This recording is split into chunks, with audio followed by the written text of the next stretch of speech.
the Neutral Ground with Corey Johnson. On TV on Cox Channel 4 and Spec Channel 333.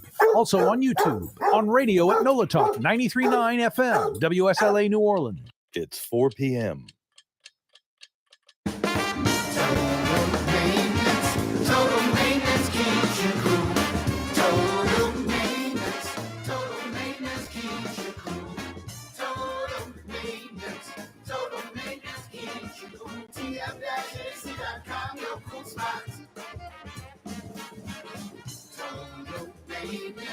Total maintenance keeps you cool. TM-JC.com, your cool spots.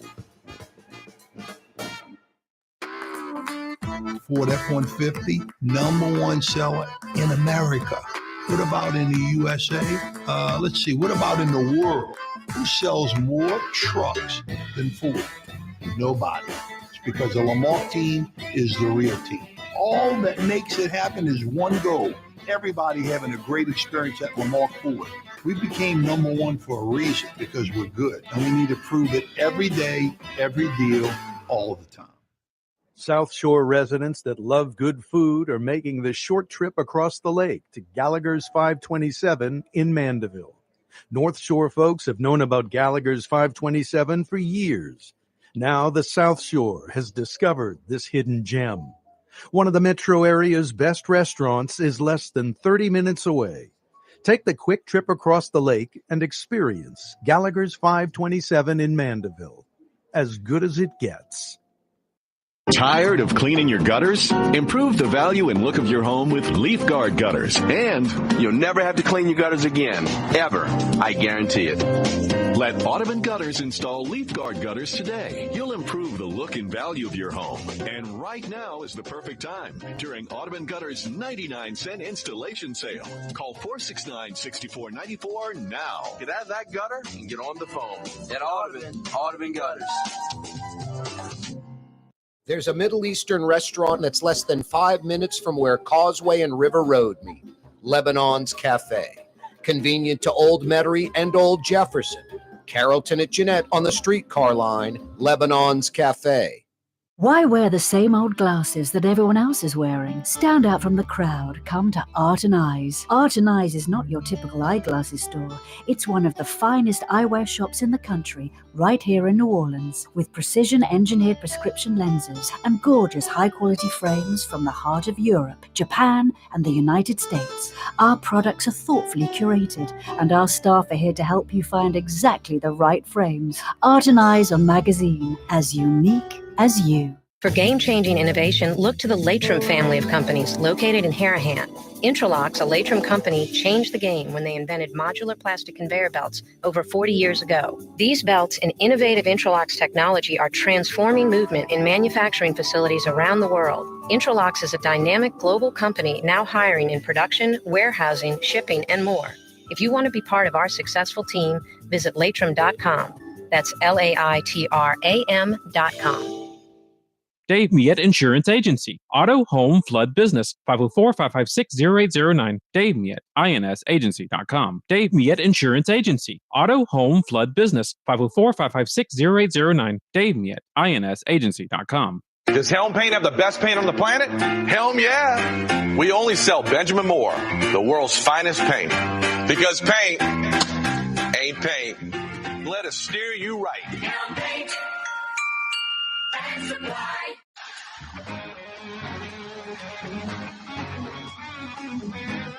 Yeah, you right. Crescent City and beyond. Corey Johnson back at you on a wide open Wednesday. Miss Peach is at the controls. 2 big hours coming your way. You're watching on television or on YouTube. Someone's in the guest chair. Yesterday it was Tolly, my Australian Shepherd. So we're moving up.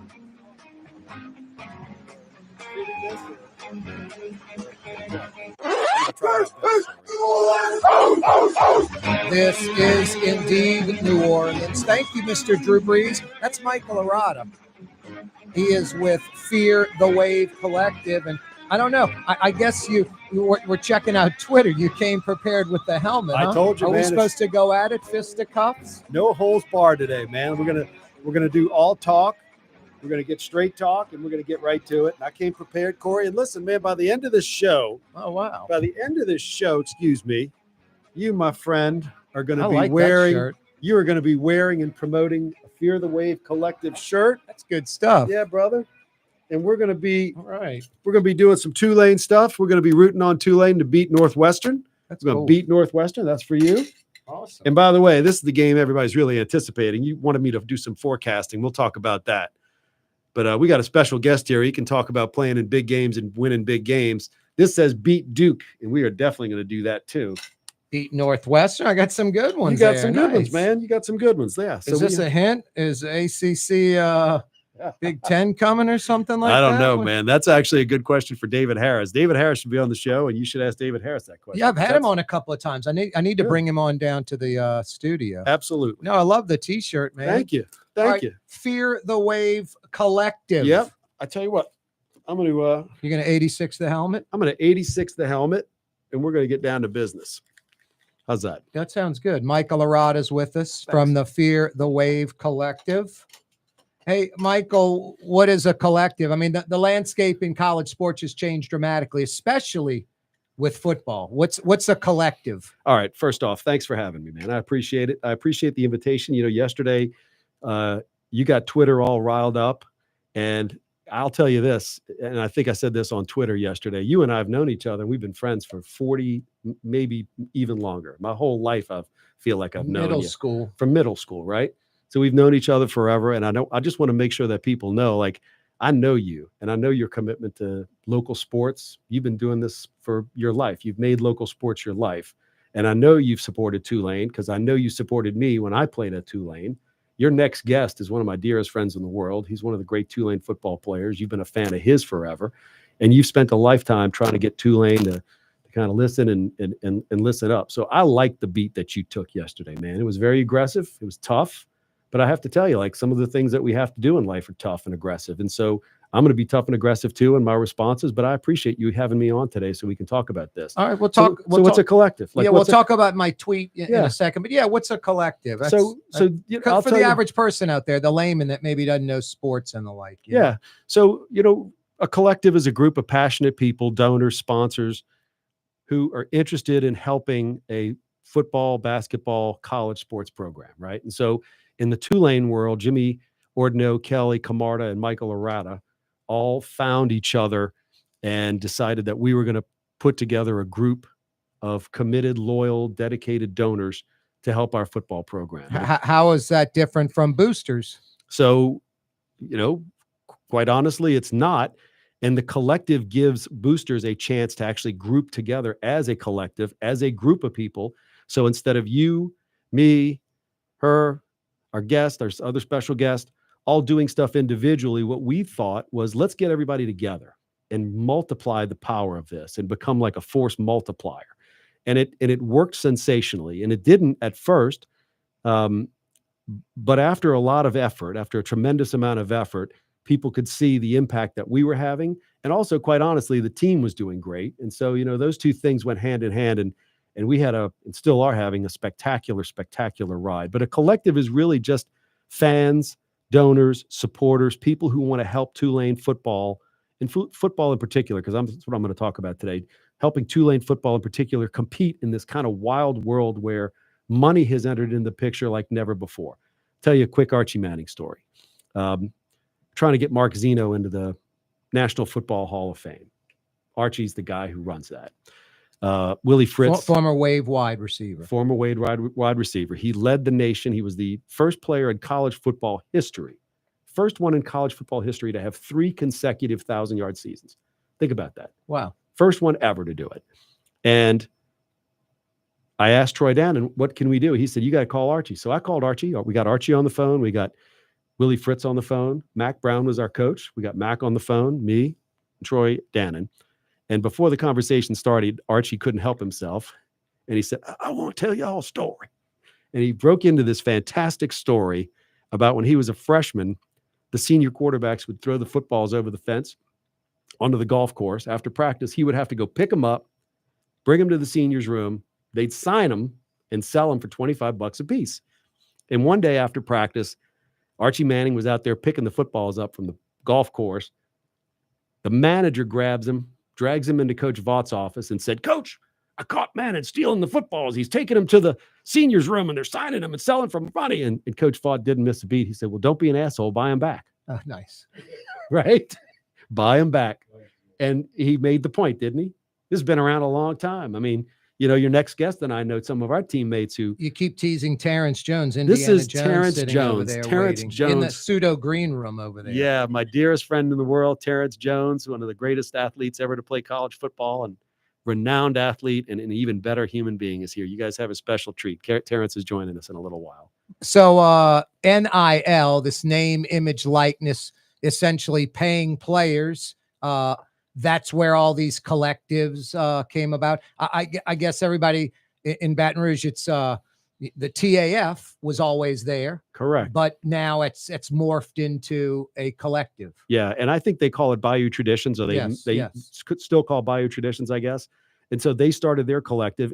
And what the Tiger Athletic Foundation did is similar to what Tulane did. The universities themselves were prohibited from raising the money. So there was a vacuum. And so Jimmy and Kelly and I stepped into the vacuum. And we said, listen, we're going to do what you can't do. And what we decided to do was not just stick with the people who always gave to Tulane, but expand our reach, invite everybody in to make sure that this wasn't an exclusive club, because we're not exclusive people. We wanted everybody in. We wanted you in if you were on $1 or if you had $100,000. We were going to treat everybody the same. Yep. We had the same amount of intensity, the same amount of passion. And I got to tell you, Corey, like, it happened at the exact right time. Like, Willie Fritz was the perfect coach for the perfect time at Tulane. And he was ready. They were ready for that Cotton Bowl year. And he was ready. I think Willie's ready for his next level. Their coaches are like mountain climbers. Terrence and I'll talk about this. Like, we had a fantastic, who's a dear friend of ours, Mac Brown, one of the great college football coaches of all time. Yep. Still a special dear friend of ours. But he was a mountain climber, man. And he looked at this mountain. He's like, all right, I'm at the top of this. Now I see that one and I'm going to go to the top of that one. But by the way, that Cotton Bowl game may be the single greatest college football game I've ever watched. Period. I mean, when you think about all the aspects of it, I mean, there wasn't a lot of punting going on. Tulane couldn't stop the Heisman quarterback, and the USC could not stop Tulane's running game at all. Yeah, equal and opposite. Yep. And then it took a screw up by USC and a great play by the Wave, where your boy for the Trojans tried to catch you down like on the 3. Strange but ironic. And that then you young get man, a sack, Mario Williams. You get a sack, and then it turns the whole game around, and Tulane wins that game. Yeah, that was absolute insanity. Wasn't it insanity? Insanity. It's as good as it gets. It's as good as it gets. And so what's odd about that, and it's kind of a point to the NIL world, is the guy who fumbled on the 1-yard line was Mario Williams. He was one of the top receivers. He actually came from Oklahoma with Caleb Williams to USC. One of Caleb Williams' dear friends. Caleb gets the Heisman Trophy, goes on. Mario says, I want to get out of here. And he connects with John Summerall. And those two guys hit it off. And then the next thing you know, Mario Williams is the first 1,000-yard receiver in Tulane in the last 10 to 15 years. No, it's a good story. Isn't that a great story? Yeah, it's a great story. And that's brought about by NIL. When we were playing college football, you could transfer, but you had to sit out a year.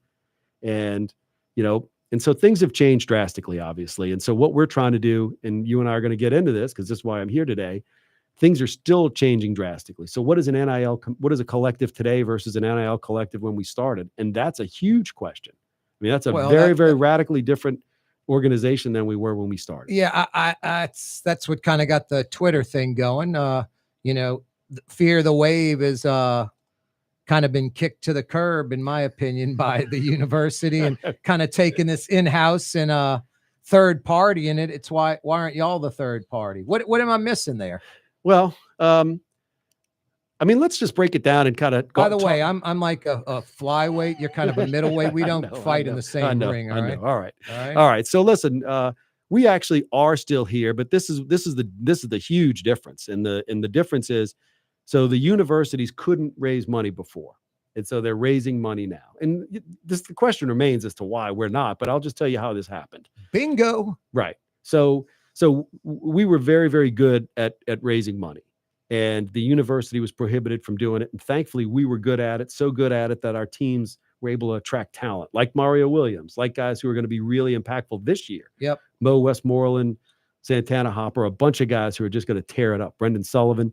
And so anyway, as soon as the universities could, universities around the country started to tell their collectives, hey, listen, we want to change how things are going because now we can actually do what we couldn't do before. Some universities, right? Some universities, yeah.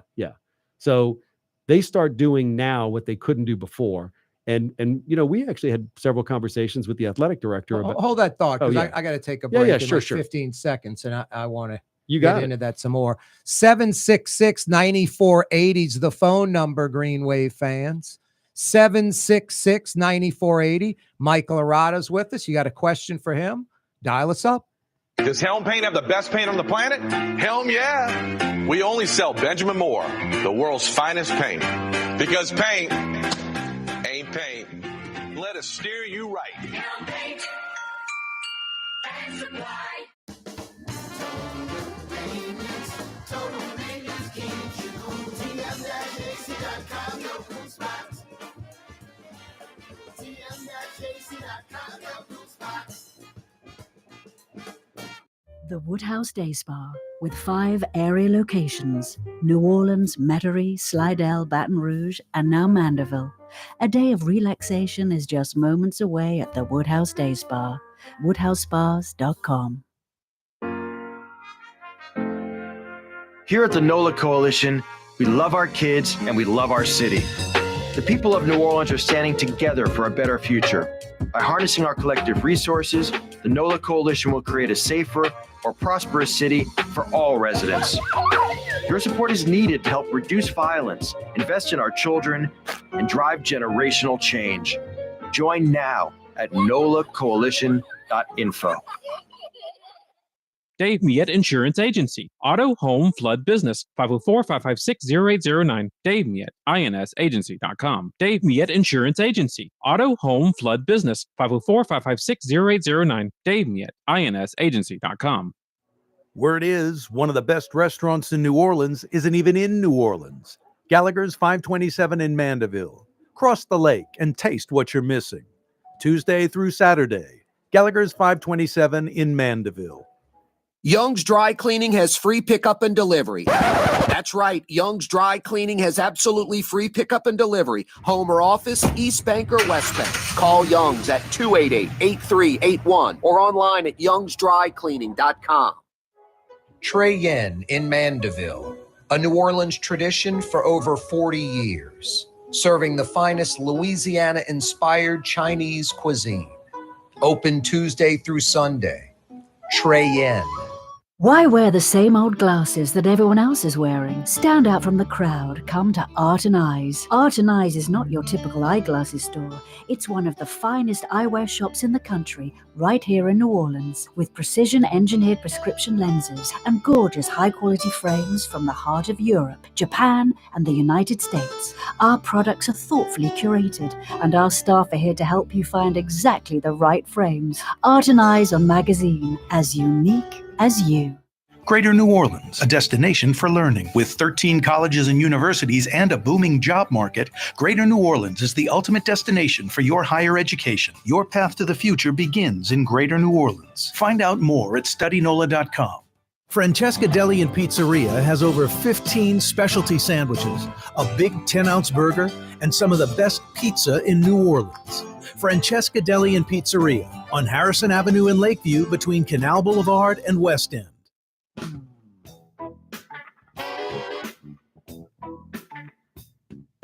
Yeah, you right, Crescent City, Corey Johnson. Week number 2 of our brand new studio, the Buddy Deliberto Total Maintenance Studio.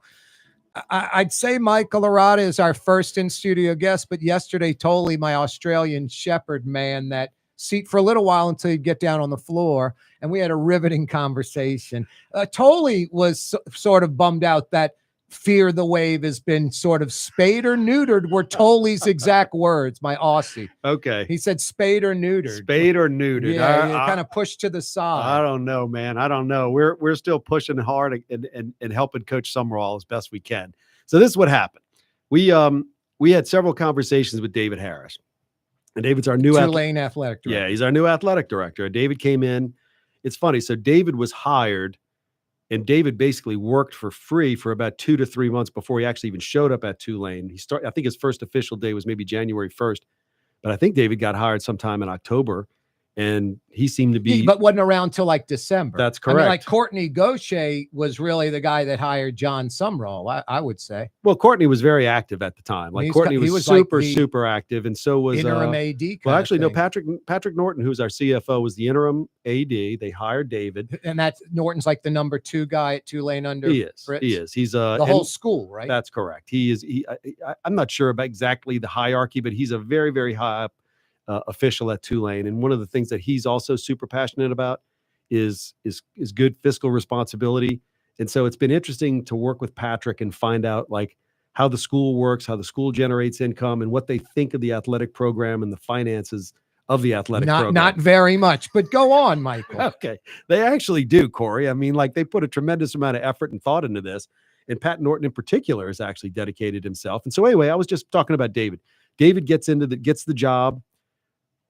I think he already had the job. Yes, he had the job about a month and a half. He wasn't on campus, which was so weird because he was working constantly. It's like he would show up at Tulane on the weekends and he would show up here weeks and weeks at a time while still being the athletic director at Northern Iowa just to prep himself because we had so much stuff to do. Troy had left us in September and Patrick had taken over the job of the athletic director's office and was running it, but he had no experience running an athletic director's office.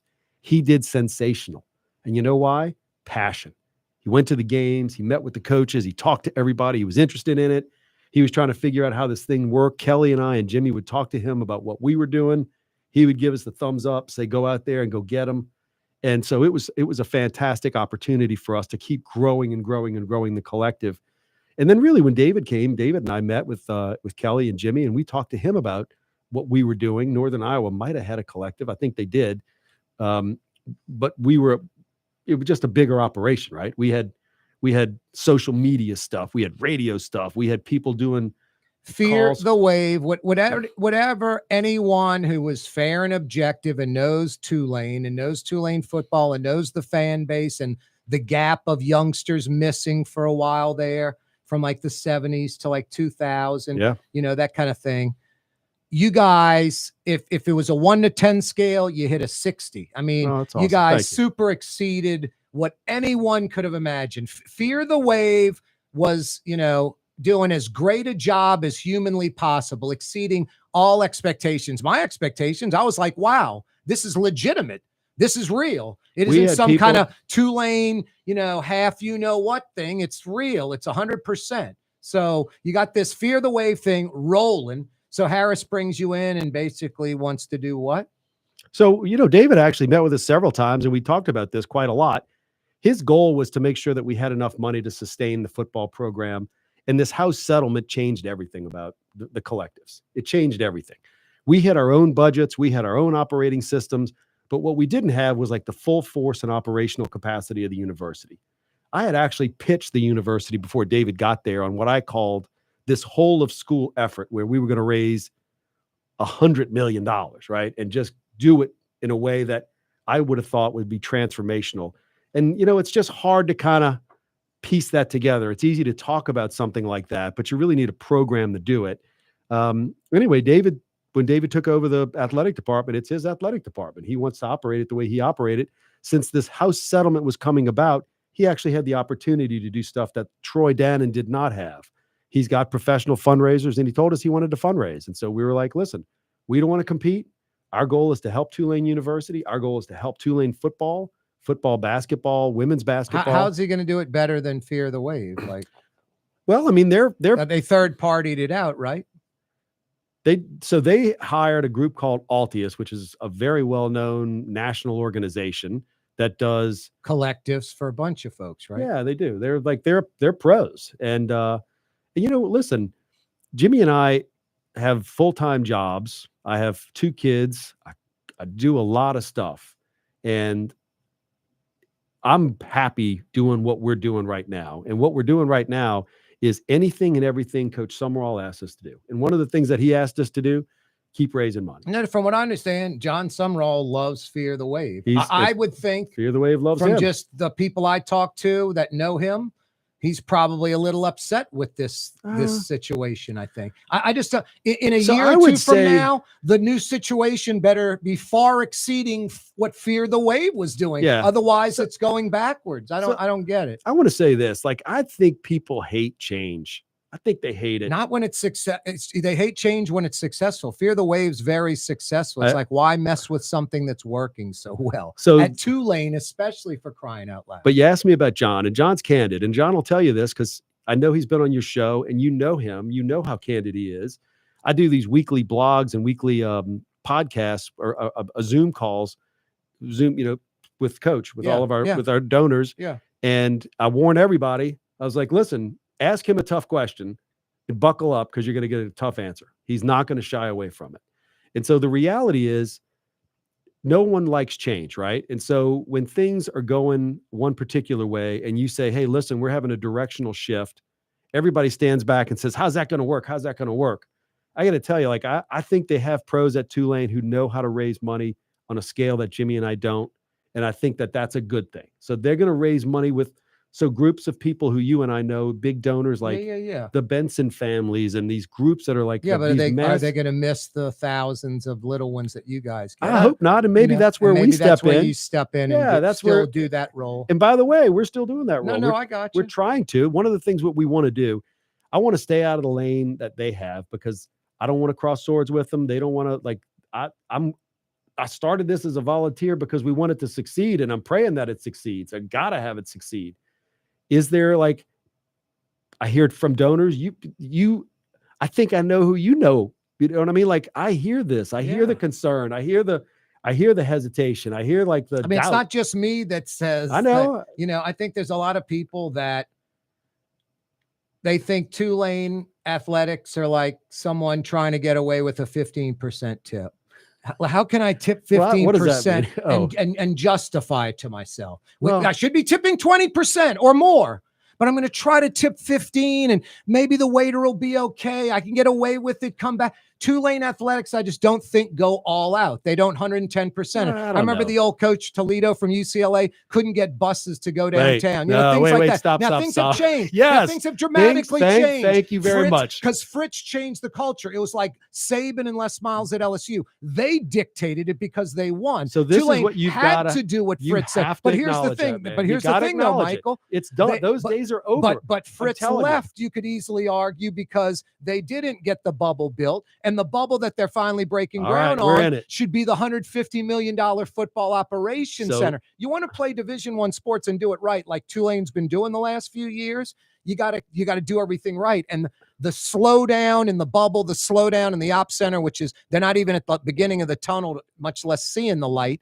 That's going to run John Sumrall off. I don't Those think are the so. kind of I don't things think that so. I'm going to talk about that. I know we got just a short amount of time. I know we got about 4 minutes. Oh, excellent. All right, good. So we got time to talk about this. So Terrence and I played through an era in Tulane sports that was really tough.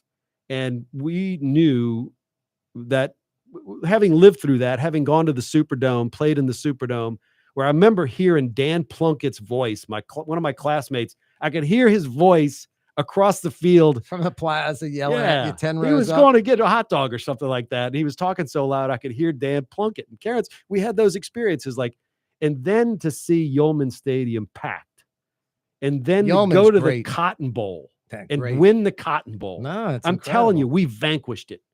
And that, I'm not going to say the S word. I'm not going to curse on your show, but that stuff is over.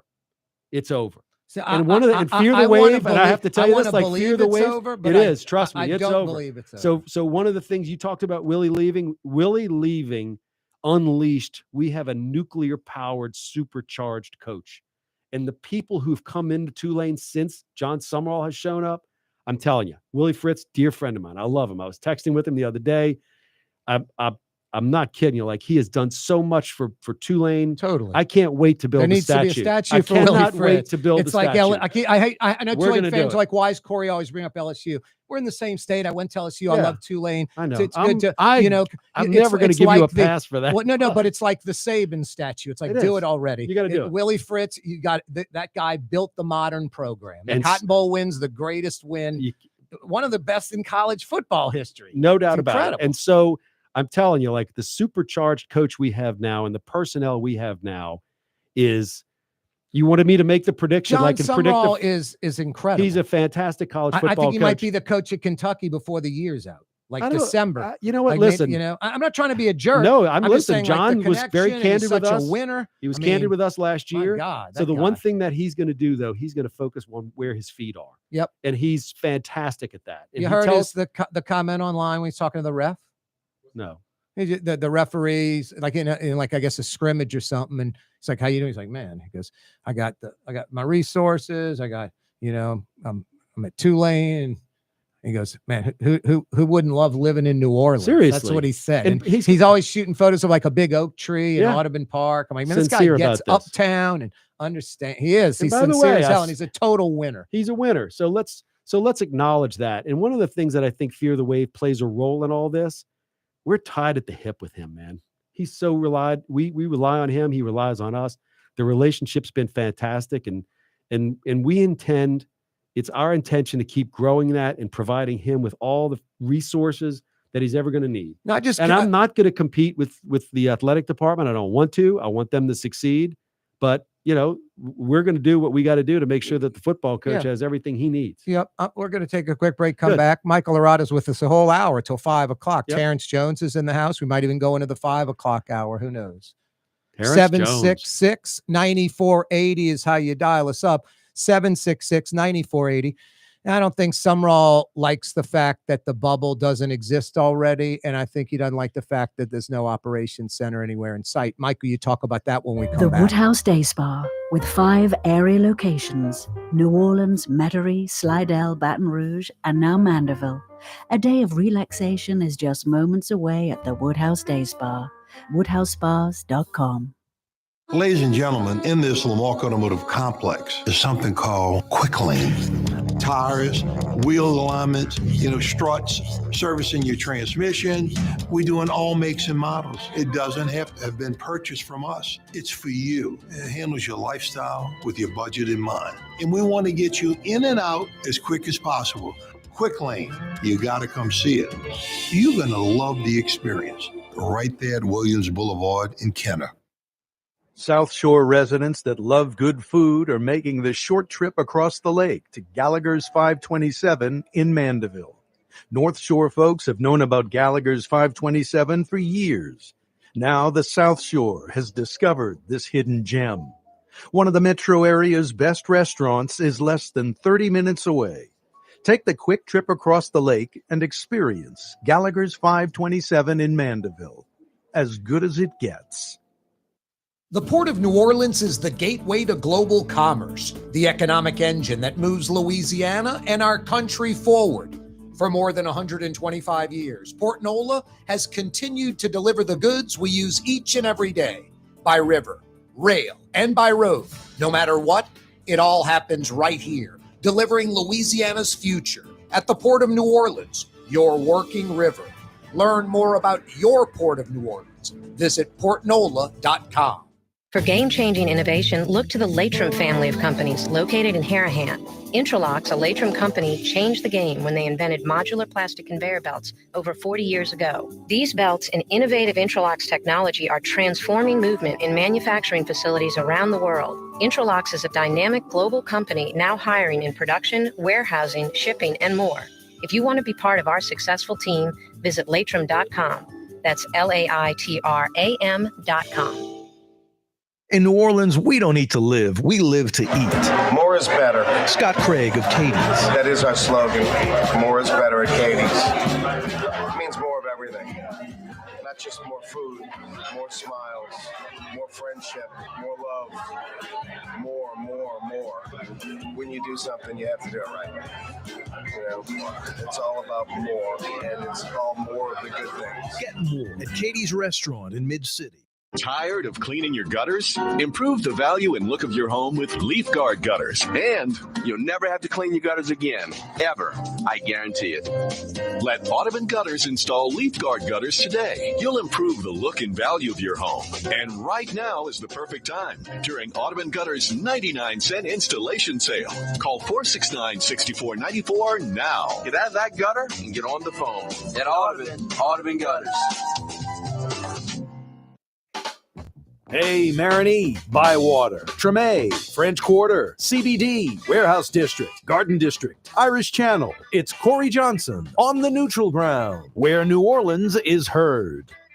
Hey, we're visiting with Michael Arata from the Fear the Wave Collective. Hey, speaking of Tulane, right around the block, my grandmother used to call it the university section because there were 4 universities up there, not just Loyola and Tulane.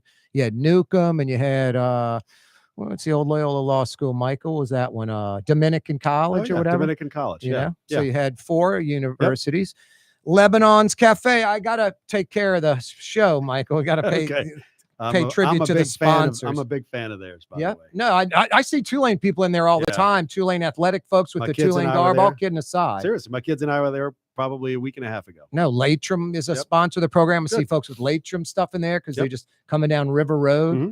It's by the streetcar barn. Edel Banks over at Latrim. Yeah, Tulane supporter. Those the family that the LePairs. The LePairs are fantastic supporters of Fear the Wave. So listen, thank you to the LePair family and Edel Banks. Yeah, there you go. Huge supporters of ours. Lebanon's Cafe, lamb chops, shish kebab, all your favorite Middle Eastern sides by the streetcar barn. Carrollton at Jeanette in the Carrollton section of Uptown. Open till 9:30. Lebanon's Cafe. You want to take it from where I went into that break? Yeah, wasn't that you were fun? ranting. You were about to rant, and I want to rant back because I actually took my kids today. I knew I was going to be on the show, and I took my kids over to see what the construction was like at the bubble at the bubble site. So they've outlined the bubble now, so it's concreted. They're doing subsurface work right now. I don't think they're going to make the August date, quite frankly, but they're doing subsurface work right now. They're doing plumbing work. You could see a significant amount of work going on. And what I liked was they've actually outlined the entire perimeter of the bubble unit, and you can see the size of it. And I didn't think it was going to be this big. It's going to be a large usable area. I think realistically, about 80-yard field, maybe. I think it's 80 yards, but it's probably 55 to 60 yards wide, and it's going to be full size wide. And so you're not going to be able to kick and punt, but you're going to be able to do a lot of work in there. And I think realistically, it looks like it's a September timeframe instead of an August timeframe. No, that's good. If you get it in before bowl game, it's going to be very helpful. The team travels to the Saints facilities, and the Saints are awesome to the Tulane football. But you can't be doing that. You can't be doing it, right? No, you can't. And we need even you like said this about the $150 million facility. The football operations center, so which is also a center. Title IX facility. Like you want to get into a major conference, you got to have all your women's sports up to snuff. And I don't think Tulane is compliant right now in Title IX, if I'm not mistaken. I don't know. I don't know about that. I know Fear the Wave. One of the things that was great about Fear the Wave was that we supported women's basketball, women's tennis. We had women's track and field athletes. Yeah, all sports. So we didn't turn anybody down. In fact, when the sailing coach came to us late last year and said, I've got an Olympic sailor, 2 Fear the Wave donors, Jenny and Bob Kotler, came to me and said, Michael, I want to do a fundraiser. My immediate response was, let's get it started. And we put the first in the nation NIL fund for college sailors together. And they started talking about this. And the coach came back one day from one of these sailing meets and said, the teams from Navy and Harvard and everybody else is like, how did you guys do that? And Bob and Jenny Kotler, unwavering supporters of ours from the get-go, started it. That's awesome. By the way, David Harris was there in support of it. And so he's been really supportive of us, man. He's, I know you're taking shots. I'll say this about David. He's kind of thrown into this whirlwind of college sports today. And he comes from a background of college sports athletic directors, from the old school of college sports athletic directors, where everything you do and everything you say is gospel. You control everything, right? And so nowadays, man, I got to tell you, like collectives like ours, donors, have such a huge impact, because if I'm a big donor and I come to you and say, I'm going to give you $5 million, and I'm only going to give it to players, but you're like, I got a $150 million fund that I need to do because I've got to have that to be compliant. They could say, and this happened in the state, this happened in Cal. I don't know if you read about Cal. It's happening a lot where donors and collectives are actually combating with the athletic director, saying, I got it. You go take a nap. We got this. So we decided not to do anything like that and to be super supportive as we've always been. I mean, you asked this, and I wanted to answer this straight out so everybody hears this very clearly. We weren't asked to help. We were asked to support it, and we have. I've contributed to the talent fund, but were we asked to raise money with them? No, he didn't need our help. When we asked to do this Altius stuff, no, they felt like Altius has it. But you know what, Corey? Quite frankly, I don't care. Like, I want them to succeed. I do too. But I didn't ask permission. I do too. I didn't ask permission to start the collective. I'm just skeptical. Neither did Jimmy, that's all. Neither did Kelly. And we're going to keep doing what we do, because one of the things and I'll tell you why we're going to keep doing what we like to do. People are asking us to do it. We're getting calls from donors. We're getting calls from our sponsors. We're getting calls from people who want to keep Fear the Wave going. Because there was a time where Jimmy and I thought, what do we do, man? Like, the school's going to handle this. This is going to be going. And we like to do it, and we're successful at it. And there are a lot of people. There are people online commenting right now. I see a bunch of the people's names up there. I know a bunch of them. They're pulling for us to keep going because we're tied to the success. I want it too. We're tied to the success. But of I'm the not program. in denial either. And I'm not. And it doesn't. I'm not sitting here going, boy, I'm 110% right about everything I say. But also, I'm not wrong on a lot of what I'm saying. I'll bring up LSU again. LSU has one of the best athletic departments in all of college sports. Doubt. They are dedicated to it. They're it is the gold they're standard. athletic fund. They are the gold standard. Yeah. Academics, what's that? Like, LSU people don't give a crap about LSU academics. They want it to be good, but they don't focus on it. They just care about Saturday night Tiger Stadium. So LSU athletics are gold. LSU academics are, mediocre. No one cares. Yeah. Tulane's the exact opposite. Tulane academics are top 50 in America. They focus on that. Tulane athletics, what can we get away with? What can we get by with? Never like Tulane is this marketing tool. You went back. The Cotton Bowl is enrollment numbers it's not blowing that way up anymore. All you of that. went back into history and pulled that old nugget out, because you reached back into your brain and you said what it was like 15 years ago, 7 years ago. It's not like that anymore. I can promise you. Even the academic people. Terrence and I, when we played, Mac Brown was asked by the president, Eamon Kelly. You remember Eamon Kelly? Oh, yeah. We went to high school with his sons. Yes. One of them runs De La Salle. Yes. Dear friend of ours. Eamon Kelly charged his new athletic director, Mac Brown, with finding a blue ribbon commission. You remember this? A blue ribbon commission to determine whether Tulane should sustain football as an athletic program. Mac, being a smarter guy, he's like, I'm going to call Johnny Majors. I'm going to call Bobby Bowden. Call a couple of my friends. And lo and behold, guess what the Blue Ribbon Commission said? Yes. Keep football. Yes. Now, the reason Eamon Kelly had to do that, there was a massive academic cohort that was like, why are we bleeding out all the money that we get from these great donors of ours into these programs that don't give us anything? And so we had that, and Terrence knows that. I mean, we used to talk about this all the time. You know this is truth.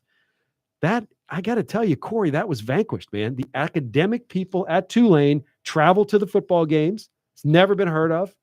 They go to the football games on the weekends. They travel when we travel. And it's fantastic to see. No, it's fantastic. I hope you're right. I am right. So you have to let that go. Oh, no, I'm not letting it go. I'll keep an eye on it. Okay. I'm going to keep an eye on it and see what the results are. It's like, I'm not going to let that the Fear the Wave isn't the collective, the main collective anymore. And this Ultimus company is. Yeah. I'm going to look back in a year and go, have they exceeded what Fear the Wave did? I'm not going to forget about it. And I'm not like on Harris or the athletic administration. I told David I just think they're precarious. I'm going to hold them responsible. And so one of the things that, we're going to talk about John Summerall again. One of John's foundational beliefs is accountability.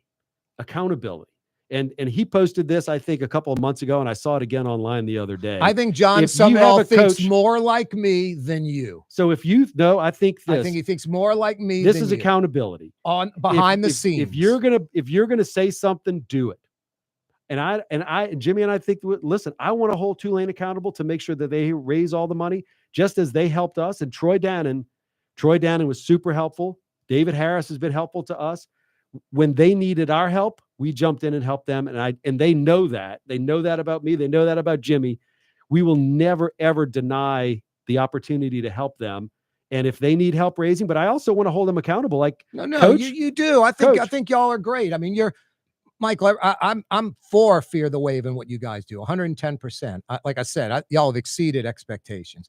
But what I just said, I think John Sumrall, he sees what like Willie Fritz saw, that Tulane will say we're going to do something, and then there's not a sense of urgency. They don't have their you-know-what together. It's like the bubble. The bubble was, hey, we're going to put it on the field by the Riley Center on Yeoman Drive, named after the wife, the little curve right there in front of the Riley Center, the 70-yard turf. Mm-hmm. That's fine. Just get it built already. It's $3 to $5 million back then. Construction delays, coronavirus, all this BS, and it doesn't get built. Now, I had Troy Dannon on the program. How about building like the football complex, and you could even build it where on the roof you could put an arena maybe one day on Claiborne? No, that's for academics. That's athletics cannot touch that. That's obviously changed. So athletics is building the bubble right now. I think John Sumrall knows what Willie Fritz dealt with, was promised a bubble that didn't happen, is going to happen on the tail end of his second year.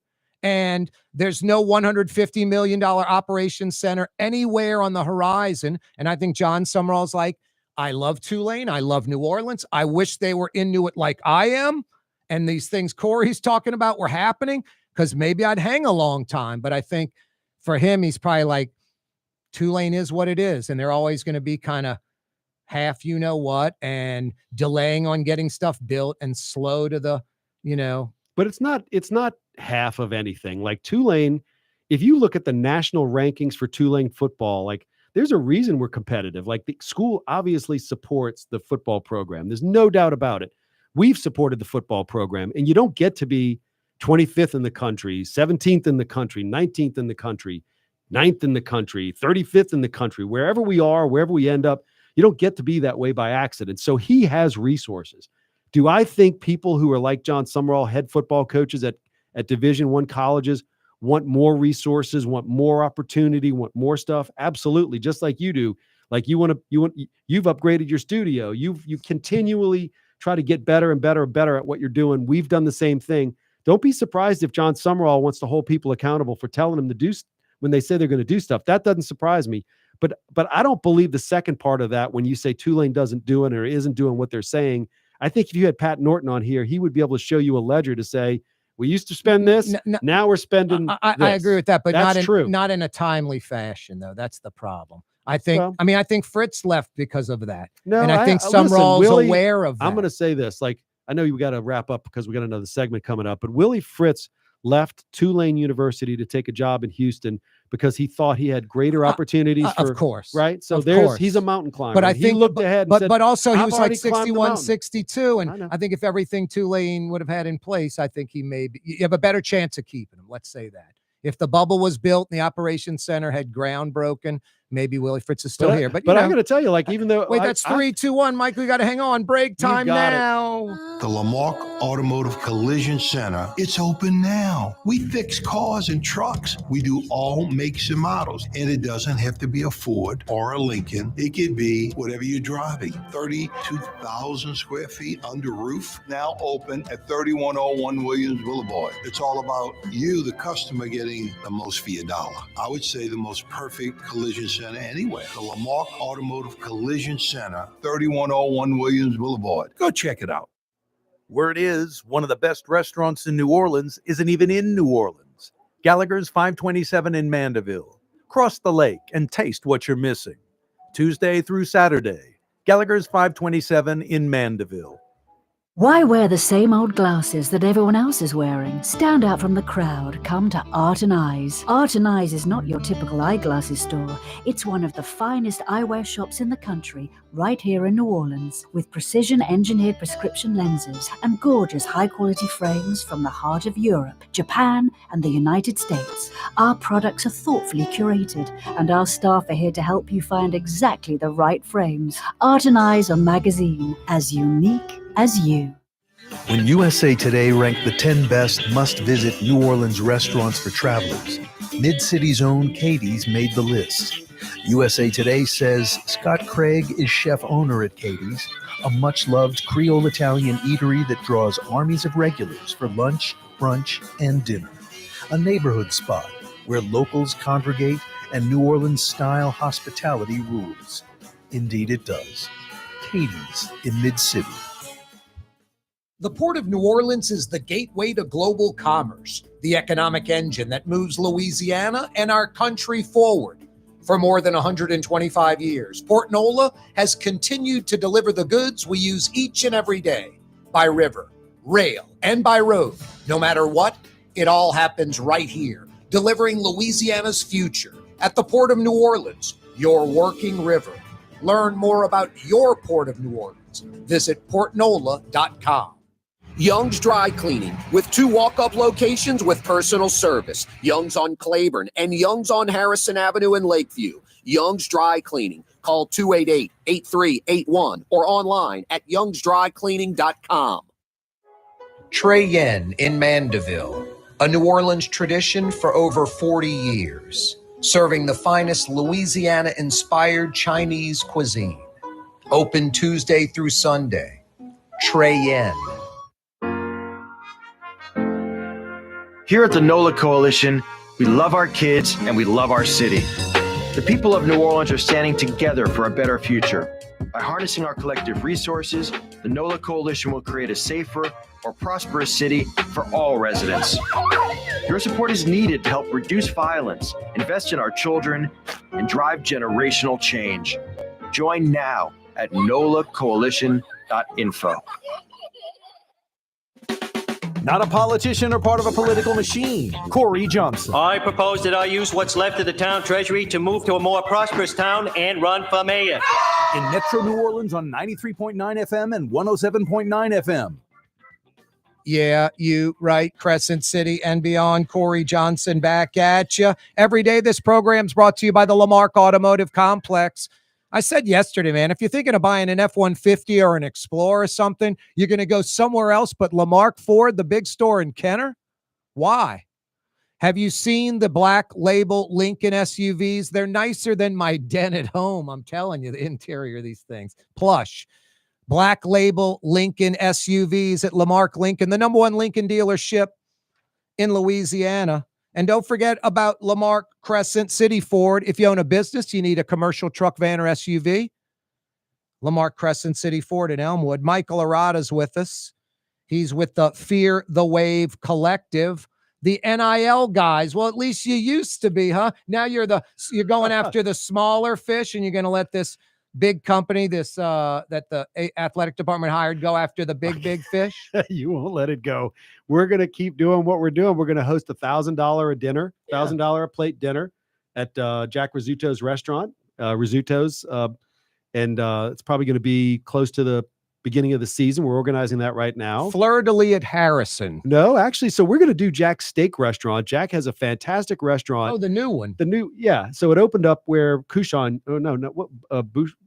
what was the restaurant called? Yeah. It was in the Entergy building. Yeah. I wish I could remember. It's Rizzuto's Chop House, I think, or something like that. And so we're going to host that. It's going to be coming up. That's $1,000 a plate. And so we're going to keep doing stuff like that. We're working with a company called Athlete Advantage. We're hosting I called Archie Manning. I said, Archie, I want to keep doing fun stuff. He's like, well, Michael, how about a watch party for the LSU Ole Miss game? So we're going to have a watch party at the LSU Ole Miss game at Manning's restaurant. And we're going to, and I'm working on that with the Grove Collective from Ole Miss. Walker Jones is a former Ole Miss football player. And so we're going to do that, and we'll charge money for that. And that's going to be a fantastic experience for people who can't go to the game and be at the game. We're going to have legendary Tulane football players and legendary Ole Miss football players from New Orleans who are going to be there. So that's going to be a fantastic opportunity. And, Corey, quite frankly, so even though if I'm not raising, very, very large donations, that business really ended with this crazy house settlement. We don't have time to even talk about this nutty house settlement, but this house settlement is basically trying to put collectives out of business. And so what Jimmy Kelly and I want to do is do stuff that we like to do, that's fun, that's smart, that still It has helps the program. that still moves the needle, right? So Yep. I'm not going to be able to do $1 million or big, massive No, but donations. maybe that's what the athletic department thinks they'll be able to get with this new I company. believe that's They better true. be able to, because you guys are doing a great job. Correct me where I'm wrong, because this is why you're here today. This was the Twitter post that got this firestorm going. Corey's looking for clicks. I'm like, yeah, I'm looking for clicks. He's looking for clicks. Exactly. He is. Hey, Green Wave fans, why did Tulane and Tulane Athletics do away with the Fear the Wave collective? Michael Arata and one or two others built this thing from scratch, kept Tulane football viable. Coach Sumrall can't be happy. Administration helping him leave. Sad reality. Do you think that's just a crazy post? So number one, we didn't ask permission to start the collective, and they can't end the collective. So it's not necessary. It's context. It's context. So let me just say this. Come on, Michael, don't be a lawyer on me now. So they definitely wanted to do fundraising. Isn't what you are anymore. That's true. Changed. But but changed. Corey, so collectives around the country have changed because of this. Yep. Because of this House settlement, right? We just cannot accept. Quite frankly, we can't really accept charitable donations anymore. The IRS and this House settlements decided that's not part of our business model anymore. So we're not doing that. We're actually working with other companies and other collectives to try to figure out smart ways to do it. We're going to host a concert. We were thinking about doing a concert with John Legend in New York. Very expensive concert for a very elite group of New York donors to have this fantastic personal experience with John Legend. We're going to probably have to put that off to the spring or something like that, just because we didn't have the time to do it. Yep. But those are the kind of things where the basketball coach and I talked about this the other day. He has a couple of plans where he wants to do something where he knows, I got a couple people who I think will be helpful. And I was like, Coach, let's go get them. And so we're going to continue to do stuff like that. But listen, everybody wants Tulane to succeed. I like the fact that you don't mind putting people's feet to the fire. I put people's feet to the fire, my own more than anybody else's. I hold myself accountable. I do what I say I'm going to do. I do it how I'm going to do it. I do it how I say I'm going to do it. And so I don't mind you pushing the buttons. I think the buttons are important to be pushed. But you do have to recognize, Tulane is not the Tulane of yore. I agree with that. Okay. I don't think that the Tulane athletic department and Tulane as a university is 110% committed to athletics. Still to this day, I don't think. I still think that it's, like the tip analogy. What can we get away with? Do we have to tip 20%? What can we get away? I still think that's sort of the mentality of Tulane. I don't think they're all in. I don't think Fitz is all in. The president. I don't think no. I don't think let me say the this, Cotton Bowl that time. He's all in. He's flying with the teams, having a great time. Now that it's waning a little bit, he's refocused on academics. Athletics are the most incredible marketing tool for any university. But he's not. So let's talk about the president for a second. So he's got to be concerned with the academics because, it's funny. We talked about the athletic department budget compared to the overall budget of the university. It ain't that huge, right? When you have the medical facilities and all. No, it shouldn't be. But how is it compared? But this is what I want to say, and I've met with him several times. I'm on this advisory board for the alumni. I'm on the alumni board. I engage with him quite a lot, and he was super animated by sports. And I think the Cotton Bowl helped open his eyes to what the possibilities were, and that's pretty spectacular. And he's really been all in. So, but I will say this, I think people are petrified by this House settlement when someone comes to him and says, so you guys raised money, but you didn't have to do NIL money. Now you got to do $5, $7, $10 million on top of what you're already doing for NIL. And by the way, we're not going to have the collective anymore. I think that scares people on the academic side who aren't engaged like David is on the football side, the athletic side. He knows what the reality is. He knows there are donors out there who can help. I think the academic side still has some catching up to do. Hey, Mike, why don't you stick around? We're going to start the 5 o'clock powwow. I'm going to get Terrence Jones in here. Unbelievable. Terrence Indiana Jones, by the way. Yeah. You remember him, Michael? Do I remember Terrence Jones? one of the greatest athletes ever to play football, and Yep. probably one of the greatest athletes that has ever worn a Tulane University uniform. Yeah, no doubt. And one of the greatest friends I've ever had. Yep, ridiculously versatile. Legitimate Heisman candidate. Yep. That says it all. Thank That's you. that's Thank Blue you for Boy having me barking on. up a storm. Thank you for having me on. Blue Appreciate Boy's saying thanks for coming, Michael. Blue Boy likes the Angry Wave. He wants to hang out with him. The Angry Wave, I got him up on the mic stand for good. Michael, thank you, man. Ignore that. We're coming right back. 5 o'clock powwow is next. Thanks for coming, Michael. Thank you very much. Hey, roll Wave. Support Fear the Wave. Yep. You're on the neutral ground with Corey Johnson on TV on Cox Channel 4 and Spectrum Channel 333. Also on YouTube, on radio at NOLA Talk 93.9 FM, WSLA New Orleans. It's 5 p.m. For game-changing innovation, look to the Latrim family of companies located in Harahan. Intralox, a Latrim company, changed the game when they invented modular plastic conveyor belts over 40 years ago. These belts and innovative Intralox technology are transforming movement in manufacturing facilities around the world. Intralox is a dynamic global company now hiring in production, warehousing, shipping, and more. If you want to be part of our successful team, visit latrim.com. That's LAITRAM.com. Young's Dry Cleaning has free pickup and delivery. That's right. Young's Dry Cleaning has absolutely free pickup and delivery. Home or office, East Bank or West Bank. Call Young's at 288-8381 or online at youngsdrycleaning.com. My Sittu, that's Arabic for grandmother, used to make the best football kibbe. You can experience kibbe just like my grandmother used to make, and so many other Middle Eastern favorites on the streetcar line. Lebanon's Cafe. Why wear the same old glasses that everyone else is wearing? Stand out from the crowd. Come to Art and Eyes. Art and Eyes is not your typical eyeglasses store. It's one of the finest eyewear shops in the country, right here in New Orleans, with precision-engineered prescription lenses and gorgeous high-quality frames from the heart of Europe, Japan, and the United States. Our products are thoughtfully curated, and our staff are here to help you find exactly the right frames. Art and Eyes on Magazine, as unique as you. Total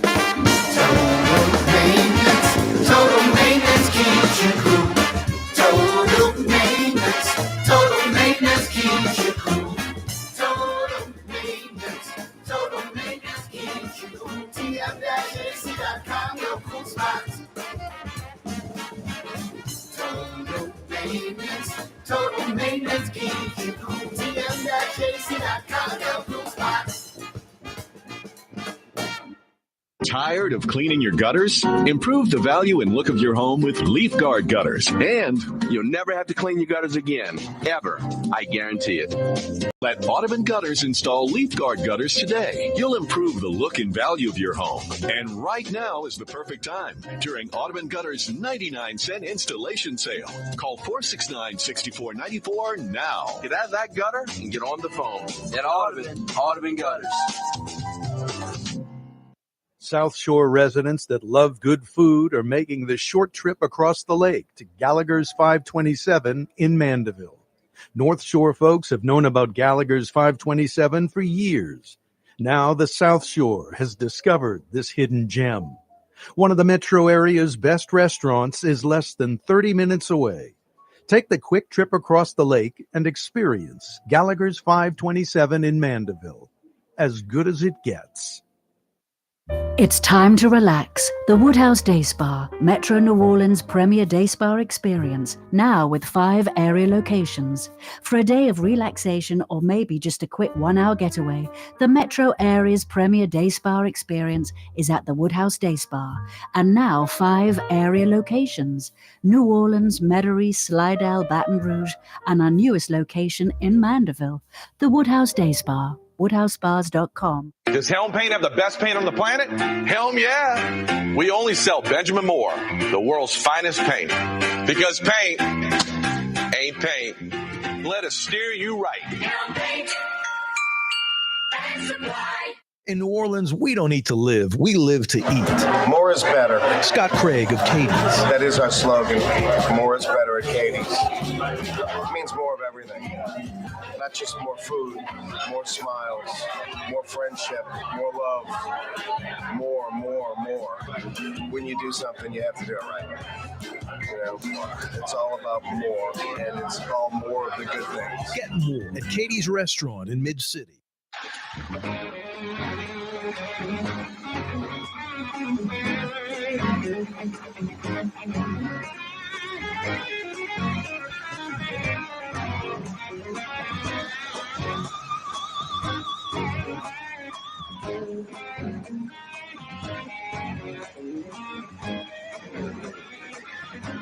Yeah, you right. Crescent City and beyond. Corey Johnson back at you. 5 o'clock power hour coming your way.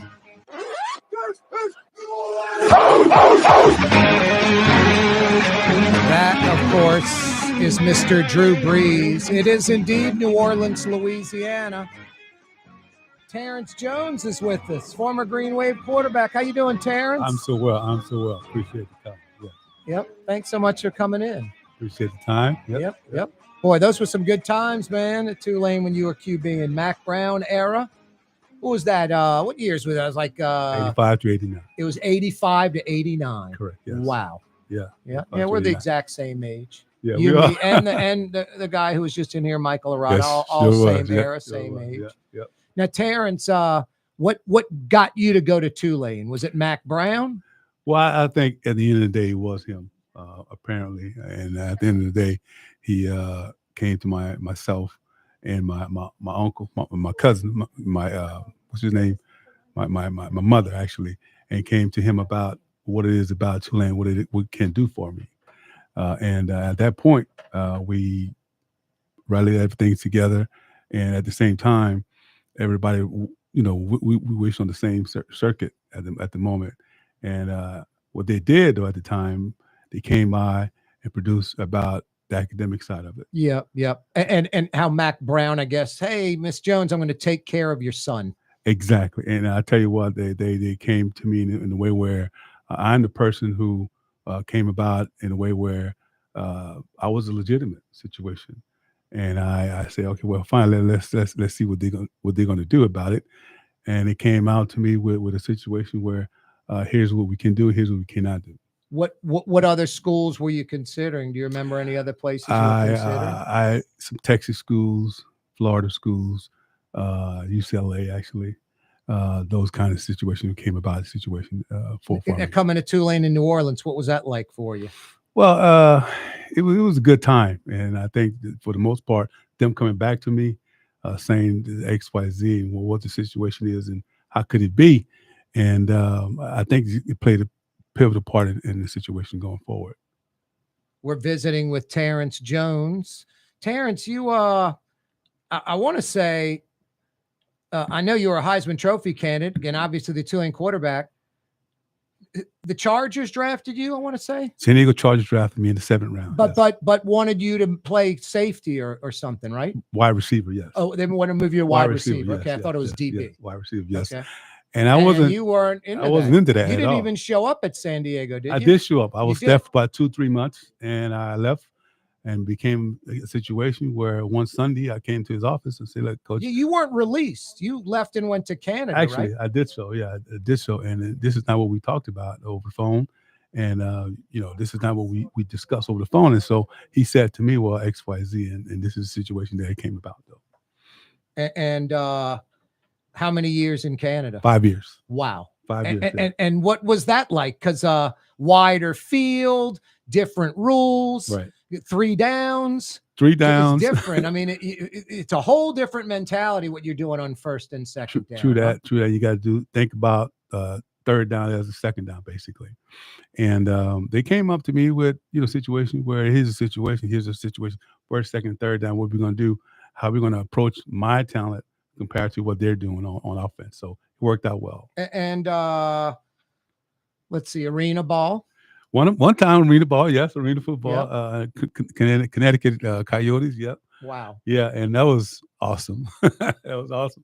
It was a good time, though. It was a good time up there in Connecticut. Yep. And what was the Shreveport? Was that CFL?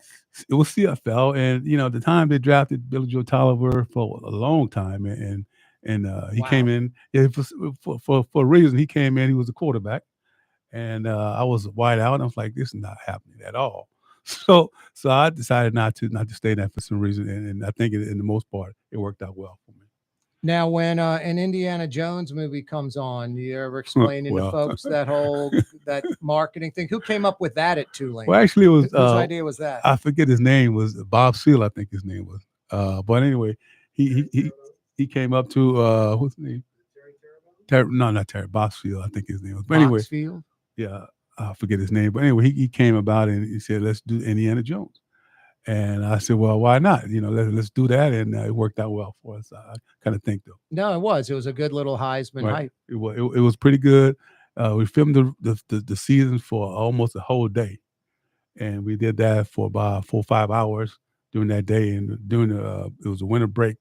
I think we did that for about I've got 2-3 months, something like that.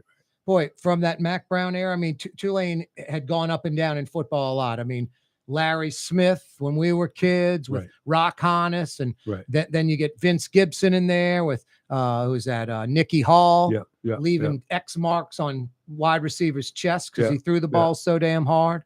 And then you get Mac Brown, but after that, kind of a lot of instability with Tulane football, like for years and years. That had to be disheartening when you were part of a winning Tulane football program. And in fact, we came about a situation where we were part of the situation, and in the situation that came about, we came about how we should approach it. Yep. And why we should approach it. And I think we came about it for the same reason as Mike talked about earlier. The situation came about how we discussed the team offensively as well as defensively. Y'all were winners. Exactly. And then when they weren't for so long, when they revived at Willie Fritz, that had to just be a great time in your life, seeing Tulane football where you think it should be. Exactly. And for them to go to Cotton Bowl, I think it was an awesome time for myself and Mike as well to experience that, all of a sudden. And for him, for what, 2 years, something like that, 2-3 years, for him to be that in that, 2-3 year cycle. Yeah. And top 25, fighting yes. for conference championship, major bowls, things of that nature. So all those things, better schedule, everything. Exactly. All those things worked out well for us, and I think we looked at that and took that to another level in terms of how that shit works. And I think they talked about it earlier. I mean, you play quarterback. You know how hard that is following any program. Yes. The next quarterback that comes in may not be successful. Exactly. Same thing with a head coach. Exactly. Tulane was pretty fortunate. You go from Willie Fritz, who's just a winner. Right. He's going to win at Houston. That's going to be be his legacy. He's going to retire, and he's going to win at Houston. There's no doubt, because Willie Fritz is a winner. Right. You go get John Sumrall. I mean, it's a guy like 20 years younger than Fritz. Right. And everywhere around the country, this guy's like the hottest commodity. He's like, some say the best young coach out there, just waiting to get the next big gig, Southeastern Conference, Power 5. So Tulane, 2 times in a row. I mean, it's hard to do that. To go from Fritz to John Sumrall, and it's almost seamless. Like you just keep on winning. Sumrall might be taking it up another level. I think so, but I tell you, he's got a brain where is all upper type of mentality. And what happens is sometimes the players do not reach that level sometimes. But at the end of the day, those guys come to those situations where they can reach that level and they can't do so. No. He that guy is just a winner. He's focused. He's got a definite process. I agree. 100%. And he focuses in on that. And then just his love for Tulane. And I like just the stuff on Twitter, just him. He loves uptown New Orleans, man, like no one I've ever seen. He gets it. A lot of people come here and they're like, they come from Atlanta, Dallas, Houston. They live at like an English turn, chateau, kind of cul-de-sac neighborhood, new construction, all that. And they come to uptown New Orleans, old houses, crazy streets. They're like, what is this? Exactly. He embraced it. He loves it. That's his second time here. He was an assistant at Tulane. Exactly. But he loves it, man. And some people, you can tell they're faking it. They don't really. Well, I think Mike Ditka didn't love New Orleans, it was the opposite. He hated it. He thought, it's crusty, man. I'm from Chicago. It's like, whatever, coach, relax. Sumrall loves uptown New Orleans. And I think his time at Tulane is perceived, his vision for Tulane and the total situation he had for him is upward mobility. Yep. And I think they're trying to look at that in the same situation. You got any eligibility left? Because I mean, if there's I any do not. question mark for him, it's do QB not. right now. I But do. at least We he's got a we few talked to about choose that. from. We talked about that situation with Mike as well, with the quarterback situation. And that situation is a way where we got to look at that to see if we can get above that. Yeah, no, you got. He brought in what, 3 guys? Three guys, yeah, transfer 3 guys, portal yeah, guys. And Yeah. you know, really 4. Now, one is Randall still there? He's out. Randall, tight end. Oh no, Randall. TJ Finley. He's TJ out. Finley, yeah. He's out, but still like 3 still in there, right? Yes. So no, they'll hopefully find a QB. You find a QB, it's another 8, 9, 10 win season. Exactly. And we find one. We got 4 couples right there. We just got to start them up and in the right situation. You know when I knew Tulane was doing well under Fritz, where I was like, they're legitimate. When they had the O&D line. Yes. I was like, when you got an O&D line in college, you're a legitimate recruiter. You know, you're going to get some skill guys by default. Every program does. Right. A program that doesn't win a game, they got some cornerback who's going to play in the NFL or a wideout or some skill position guy just because he emerges. Correct. Yeah. You know, you get that a little bit on the O&D line, but when you've got a great starting group and depth, and depth. That's you're what like, we're damn, talking about. Tulane's arrived. That's when I knew Tulane had Right, arrived. right. When the I O&D agree. lines I were agree. college legitimate. Right. I agree 100% on that. And I think the situation got it what it is, though. Yep. You know, so. Terrence, a pleasure, man. Pleasure myself, man. Yep. Pleasure Thanks so much myself. for joining me. Appreciate you having me, you know, as well. Yep. Watch out for that Michael Arata guy. He claims he tackled you a lot in practice. I He don't surely really did. believe all of He surely that all did. that much. I don't All believe right. that. I think you were wearing the protective jersey for starters. That Thanks, was great. Terrence. Appreciate you guys. though. Yep. Thank you. Corey Johnson with you. We're going to knock out a quick break. Sit tight, Terrence. We'll slip out of here in a second. It is a wide open Wednesday, 5 o'clock powwow coming your way. Got a whole lot of other stuff to talk about. And hey, Greenway fans, at 6 o'clock, you can go to YouTube and check out the 4 o'clock hour with Michael Arata in a little while. Total maintenance keeps you cool. Total maintenance keeps you cool. Total maintenance keeps you cool. TM-AC.com, your cool spots. Total maintenance keeps you cool. TM-AC.com, your cool spots. Word is, one of the best restaurants in New Orleans isn't even in New Orleans. Gallagher's 527 in Mandeville. Cross the lake and taste what you're missing. Tuesday through Saturday, Gallagher's 527 in Mandeville. Here at the NOLA Coalition, we love our kids and we love our city. The people of New Orleans are standing together for a better future. By harnessing our collective resources, the NOLA Coalition will create a safer, more prosperous city for all residents. Your support is needed to help reduce violence, invest in our children, and drive generational change. Join now at nolacoalition.info. Francesca Deli and Pizzeria has over 15 specialty sandwiches, a big 10-ounce burger, and some of the best pizza in New Orleans. Francesca Deli and Pizzeria on Harrison Avenue in Lakeview between Canal Boulevard and West End. The Port of New Orleans is the gateway to global commerce, the economic engine that moves Louisiana and our country forward. For more than 125 years, Port Nola has continued to deliver the goods we use each and every day. By river, rail, and by road. No matter what, it all happens right here, delivering Louisiana's future at the Port of New Orleans, your working river. Learn more about your Port of New Orleans. Visit portnola.com.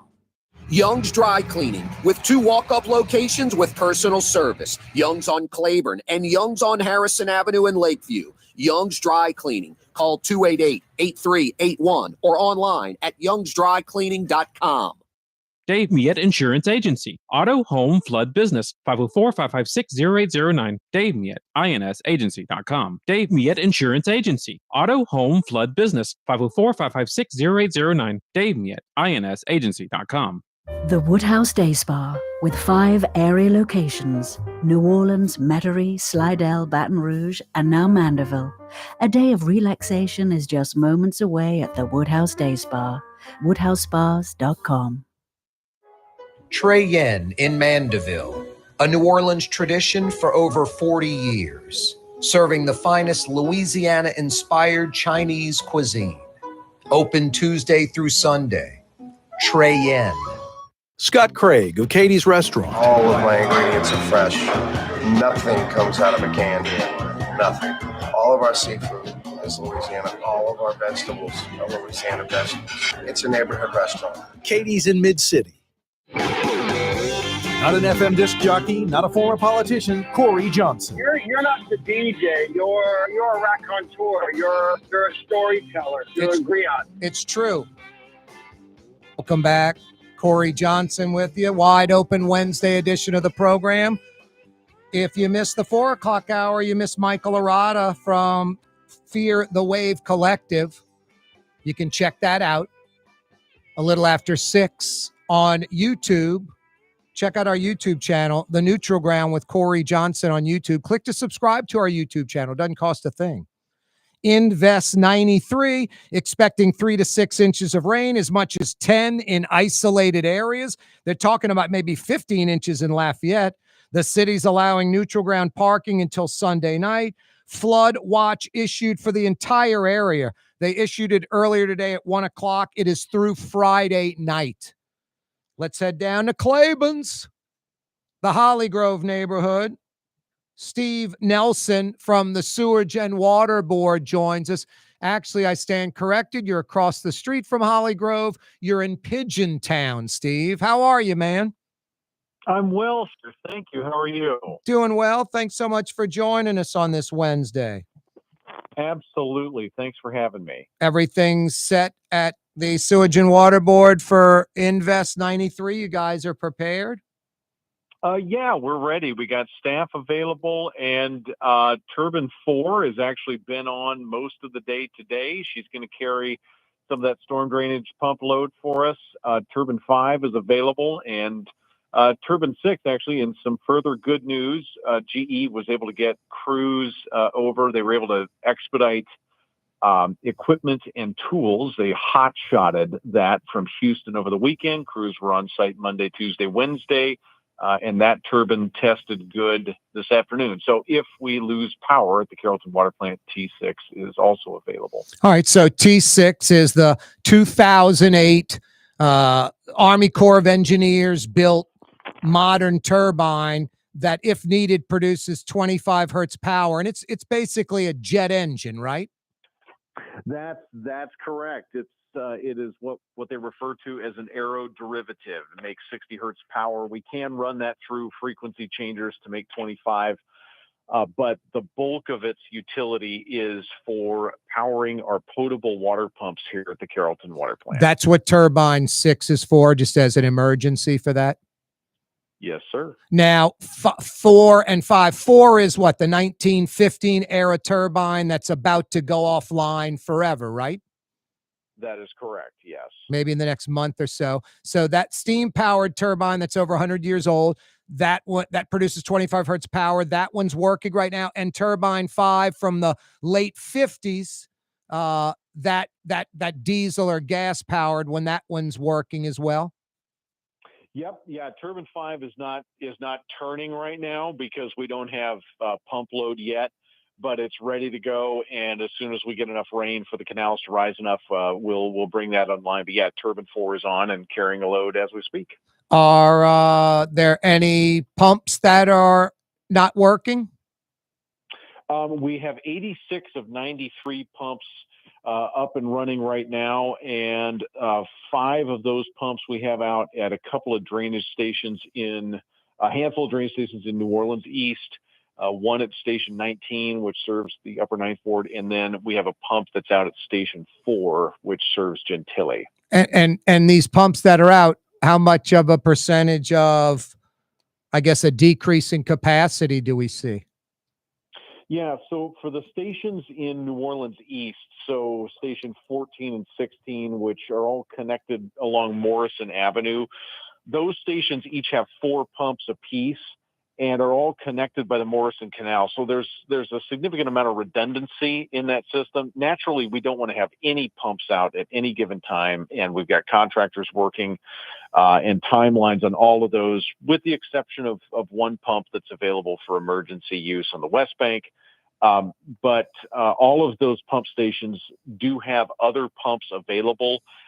Station 4 is at about 75% right now, as is Station 19. So those will not be up in time for the rain this weekend, but we do have contractors working on those, and those should be back in service here within the next month.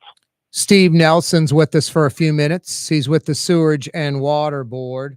Steve, did you just come out of a mayor's press conference? We had a briefing. Yes, our executive director, Ron Spooner, is handling the press conference right now, and we did just get done briefing the mayor. And Ron Spooner's the new guy out of Philly that's running the Sewage and Water Board? No, Ron is our interim executive director. Randy Heyman is the permanent ED. He will be here. His first day is July 28th. Okay, gotcha. Isn't quite here yet. Okay. Anything that the mayor said or anything the city said that was significant besides you can park on neutral grounds and I guess clear catch basins in front of your house if you can? Yeah, those are important parts. And then, of course, be weather aware. And if you can't see the curb, don't drive through the water. Don't drown, turn around was a theme I heard a couple of different times. So, yeah, folks can clear the garbage, clear the fronts of the catch basins. Our responsibility, of course, is inside the system. But every pound not in the system is a pound we don't have to remove. Hey, Steve, this was supposed to be a big week for the Sewage and Water Board, right? You guys were supposed to be, cutting the ribbon on a $300 million power substation. Isn't that right? Yeah, so we do have power to the substation from Entergy. We are going through the commissioning right now. So we do have power to the substation. The first frequency changer was slated to be online mid-July. That has now been pushed into August. We have got to be able to make sure that the commissioning and the testing takes place. But yeah, really looking forward to having that online. Why the delay? The commissioning and testing piece. So while all of the physical infrastructure is there, we've got to be certain that the contractor starts this set of equipment up. It's not simple. It's complicated equipment. It has to be started in a very sequential and safe manner. We get one opportunity to do that, and they've got to be able to do that effectively and completely. And why only one of those 60 to 25 hertz converters? I thought you're supposed to have 3. We do have 3. We want to be able to bring the first one on so that we can run pumps off of that first one sooner than later. Obviously, each frequency changer generates about 20 megawatts of power, so it in effect replaces the capacity of one of the turbines. So if we can get frequency changer 1 online sooner than later, then we can start running drainage pumps off of that while they bring 2 and 3, and then also brand new turbine 7 online after that. So in a month, you guys will cut the ribbon on the substation with 1 frequency changer? That is the plan at this point. We've got big milestones each and every week. We've got an update with City Council. It was supposed to be tomorrow. It's going to be next Monday, where we'll be providing a lot more information, and we'll be providing updates to the public on a regular basis. Will the second and third frequency changers at the new power substation, will they be online sometime soon? That is the schedule that we've got right now. They're online this summer. It's looking like after the peak hurricane season, so we're not counting on that at this moment. But yes, it is slated to be online here in the next couple of months. So, not to be redundant, in about a month, sometime in August, you guys anticipate opening the $300 million power substation with 1 frequency changer, and then a few months after that, you'll have the second and third going? Roughly speaking, that is correct. Now, turbine 7, which is another similar to turbine 8. I don't think it's General Electric, but it's It's a jet engine type turbine, correct?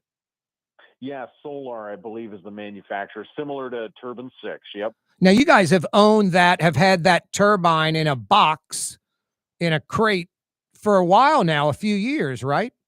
On premises. I don't know if it's been a few years. It has been some period of time, but it is now on site, and most of the connections are made. They got to put some of the fuel system components in, but that turbine is going to be a backup. So the Entergy substation, Entergy's got power at their substation. They've run power to the frequency changer and its equipment. So the plan is, and operationally, we intend to run those frequency changers off of Entergy power at all times, including during a named event. But T7 and T6, those new and newer turbines will serve as a backup should, heaven forbid, something happen to Entergy's power source. So T7, a new building's been built and all of that? Yeah, actually, it comes with an enclosure, so we don't have. It's a little different than T6, which has its own standalone building. T7's a prefab unit with its own enclosures, exhaust stack, and all of that. Wow. Yeah, it's all set. But and I'm assuming it's elevated. Yeah, absolutely. Yeah, because I mean, like T6 is 10 feet off the ground, right? Yeah, 7's not quite that high, but yes, it's well out of the floodplain. All right, so all things in the future are rolling. Let's say October, so November 1st. You got the $300 million power substation in operation with 3 frequency changers, right? Yes, sir. So turbine 4 from 1915, the steam-powered one, the Model T, goes offline forever, right? That's correct. Yes, absolutely. Turbine 5, the late 50s era diesel or gas one, you guys keep as a backup for the time being? Yeah, that's right. It'll essentially be a backup to a backup. So we need 44 megawatts of power at absolute peak demand. T7 and T6 can produce around 20 megawatts apiece. So again, God forbid something were to happen to the Entergy power feed. That's our primary feed. If something happened to that, we would spin up 6 and 7, and then turbine 5 would be held. So say we were doing periodic maintenance on one of those turbines, and we do occasionally have heavy issues with them. We did have an issue that our periodic maintenance, discovered on turbine 6. Then we would have a third turbine with a similar capacity to be able to back up. Plus 5 diesel locomotives that produce like 12 and a half, right? Yeah, the EMDs will be there. We'll probably keep those on for some period of time. But I would like to see those EMDs probably come offline sooner than T5. I think T5 is a little simpler for us to manage if and when we do have to use it. Really? Eventually you'd like to get rid of the 5 diesel locomotive engines? Well, my deputy superintendent of operations would probably kick me for saying that. We don't know exactly at this point, but when you look at the complexity of the systems, having one turbine versus 5 EMDs with all of those special parts, there's a complexity piece that starts to kind of get in. I don't love that T5 was built in the 50s. Yep. But it is a singular piece of equipment that we are very familiar with. And it produces what, about 18? Yeah, between 15 and 20 megawatts. Boilerplate's 20. We cap it at 18 just so we don't overload it. I got you. So ideally the power plant's running everything. You'll never use 6 and 7. Worst case scenario, the substation goes down. You power up 6 and 7 and either a couple of those diesel locomotive engines, or you crank 5 back up and you'll be able to have the 44 megahertz of power you need. That's correct. Anything we're missing, Steve?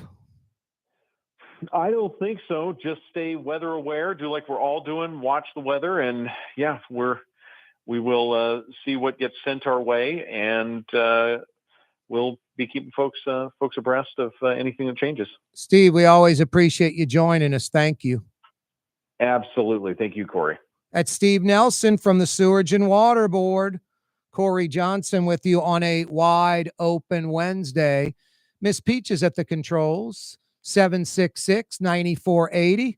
We're going to knock out a quick break. Coming right back, New Orleans. Why wear the same old glasses that everyone else is wearing? Stand out from the crowd. Come to Art and Eyes. Art and Eyes is not your typical eyeglasses store. It's one of the finest eyewear shops in the country, right here in New Orleans, with precision-engineered prescription lenses and gorgeous high-quality frames from the heart of Europe, Japan, and the United States. Our products are thoughtfully curated, and our staff are here to help you find exactly the right frames. Art and Eyes on magazine, as unique as you. In New Orleans, we don't eat to live, we live to eat. More is better. Scott Craig of Katie's. That is our slogan. More is better at Katie's. It means more of everything. Not just more food, more smiles, more friendship, more love, more. When you do something, you have to do it right. You know, it's all about more, and it's all more of the good things. Get more at Katie's Restaurant in Mid-City. Ladies and gentlemen, in this Lamarck Automotive Complex is something called Quick Lane.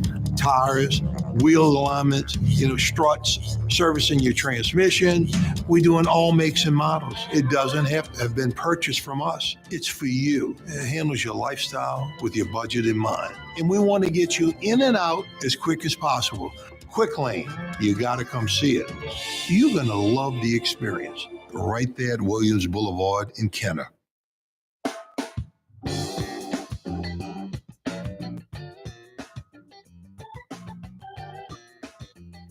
Changing talk radio in New Orleans for the better. It's Corey Johnson on the Neutral Ground. Every weekday afternoon on Cox Channel 4 and Spectrum Channel 333 from 4 p.m. to 5:30.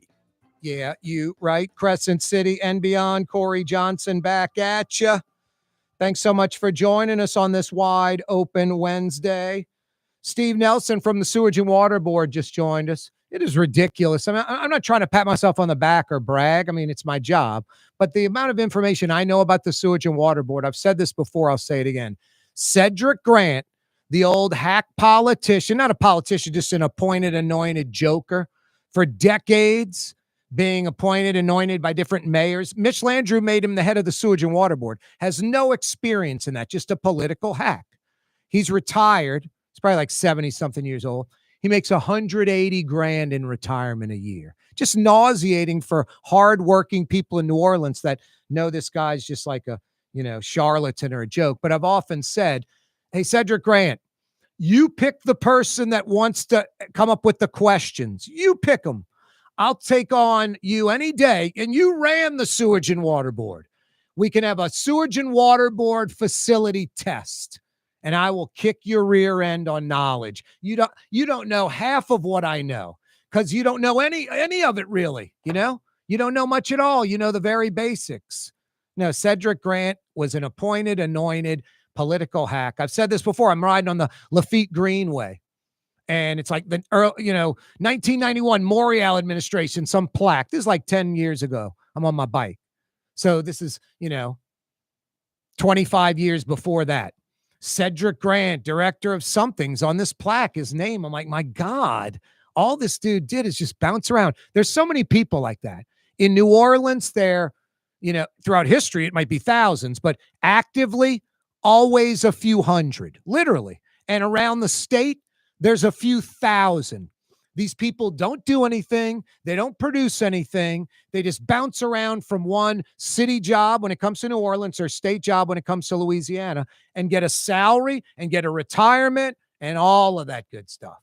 And they don't do anything. They don't produce anything. They don't really live like we do where you're earning a paycheck. You have to work for your money. Nothing's given to you. There's no free ride, no free cup of coffee, none of that.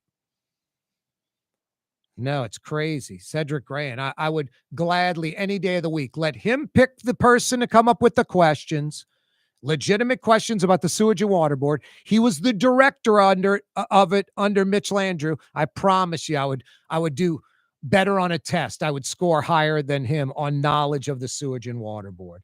There's something very, very wrong with that. Invest 93, crossing Florida, coming into the Gulf.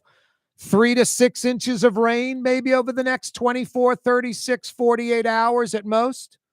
They're talking as much as 10 inches in isolated areas. Some have said 15 inches possible in Lafayette. No, this thing's just gonna, it's not going south into the Gulf where the water's warmer and it can strengthen. And I guess that's a good thing. But it's not coming inland either.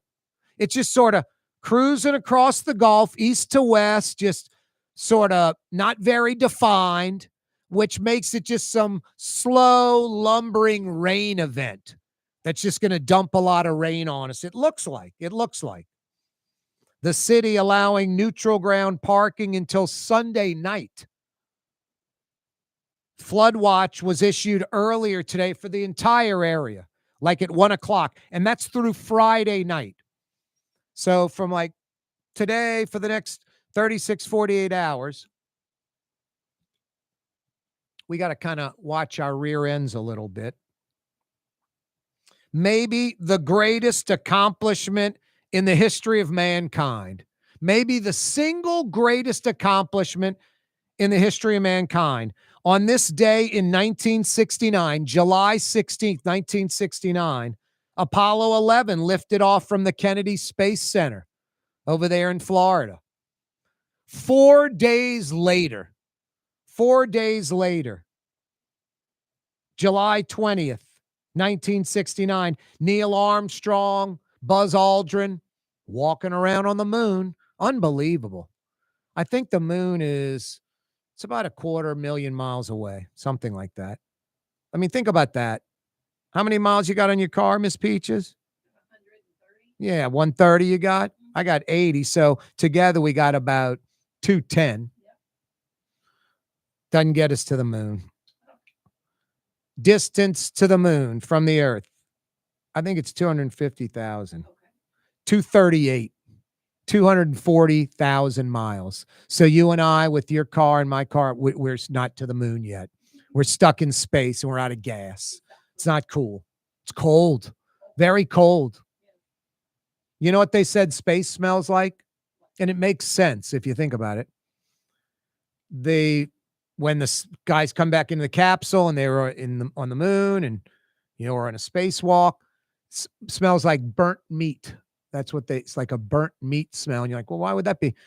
The only thing going on in space, a lot of stars exploding and stuff. So, a burnt smell in space makes sense. There's not a whole hell of a lot going on out there except stars blowing up and black holes and stuff. I'm talking the entire universe. So a burnt meat smell would seem like what space would smell like.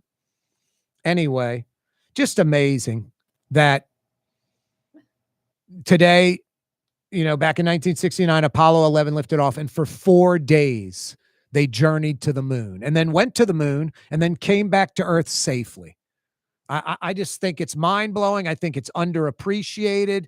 I don't think it's written enough about it. I don't think there are enough TV, movies, all of that about it. It is mankind's maybe single greatest accomplishment. It's mind-blowing. We're on Earth. We launched 3 men in a rocket from Florida and landed 240,000 miles away on another planet, on a moon, circling our planet. That's just crazy. It's insane. Imagine the technology we have now What's trying that? to do that. Oh, come on, Miss Peaches. They say your cell phone's got more power than the damn computers on the spacecraft. Exactly. Well, they say the cell phone's got more power than the computers on the space shuttle. So that's, a generation after.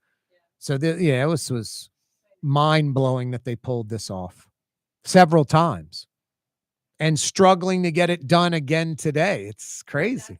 It's like, come on, man. That's wild. 55 years ago.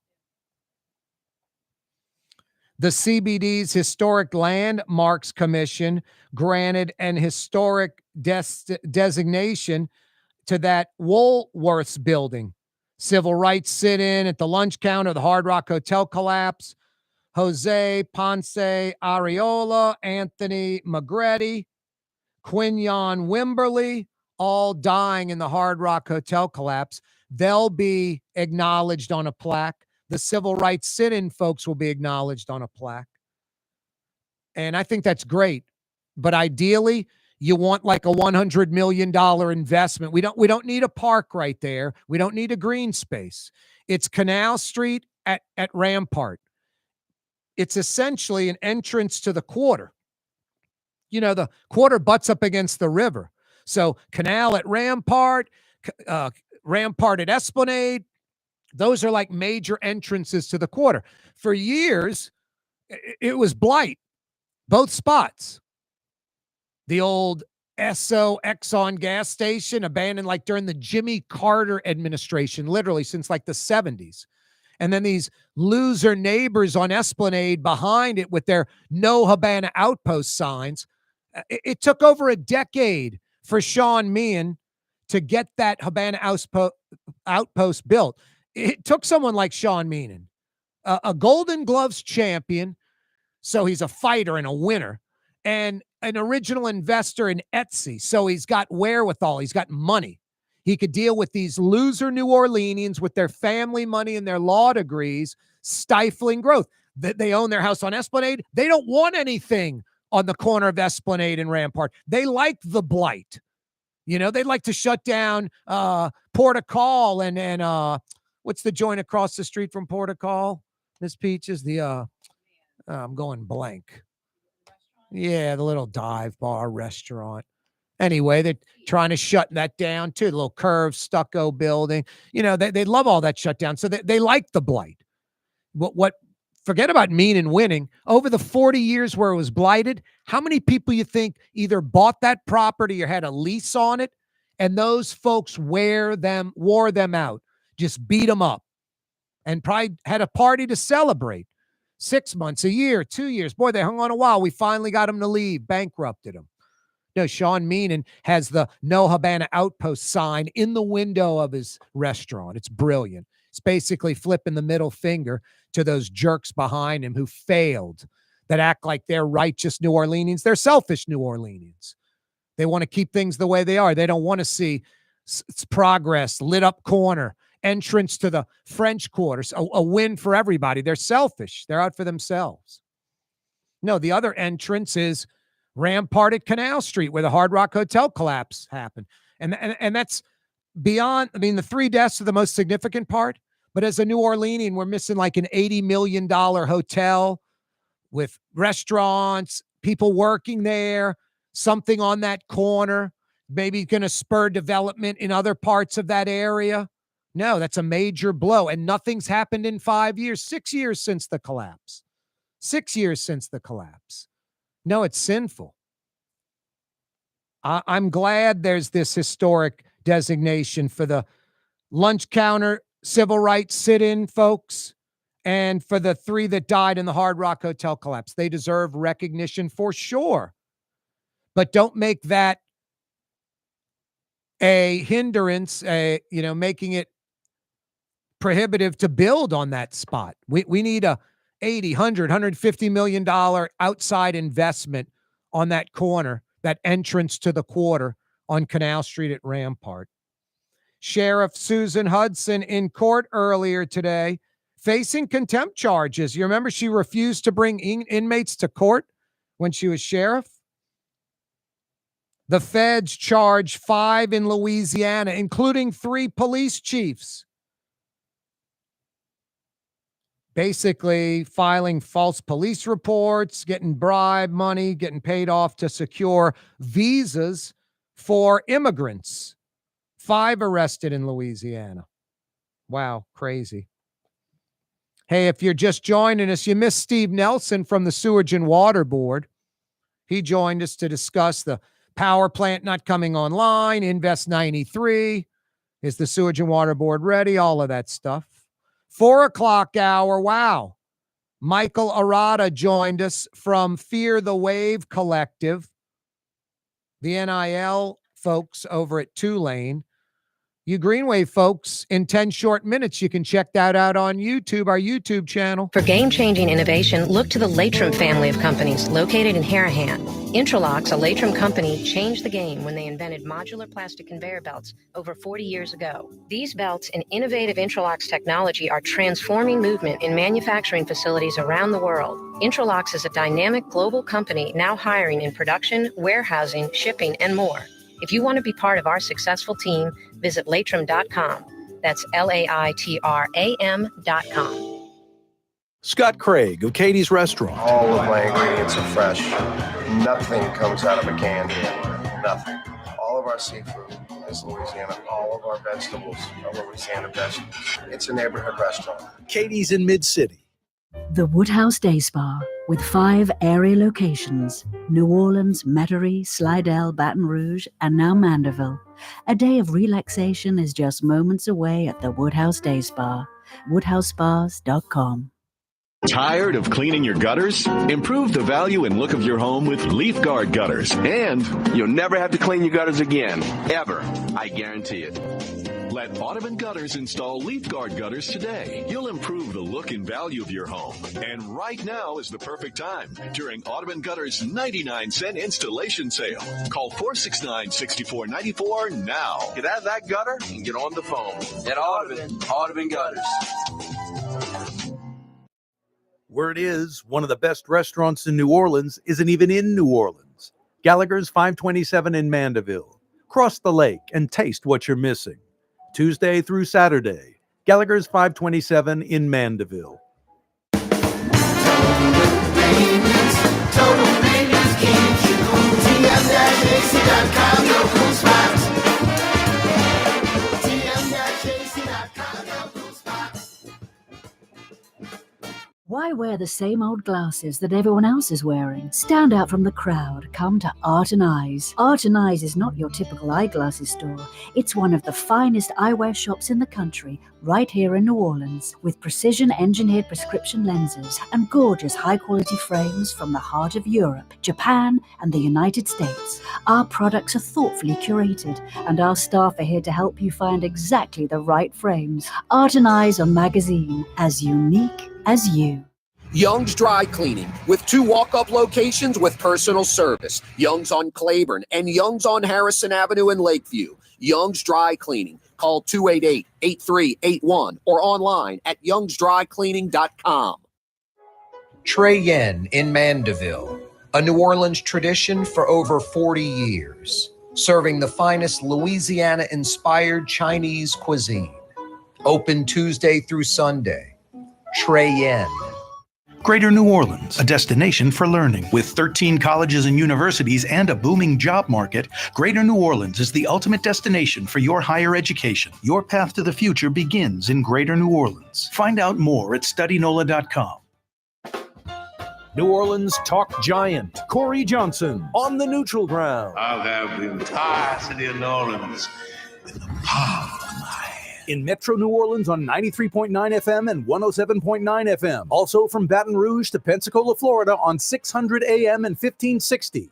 Yeah, you right. Thanks so much for joining us on this wide open Wednesday edition of the program.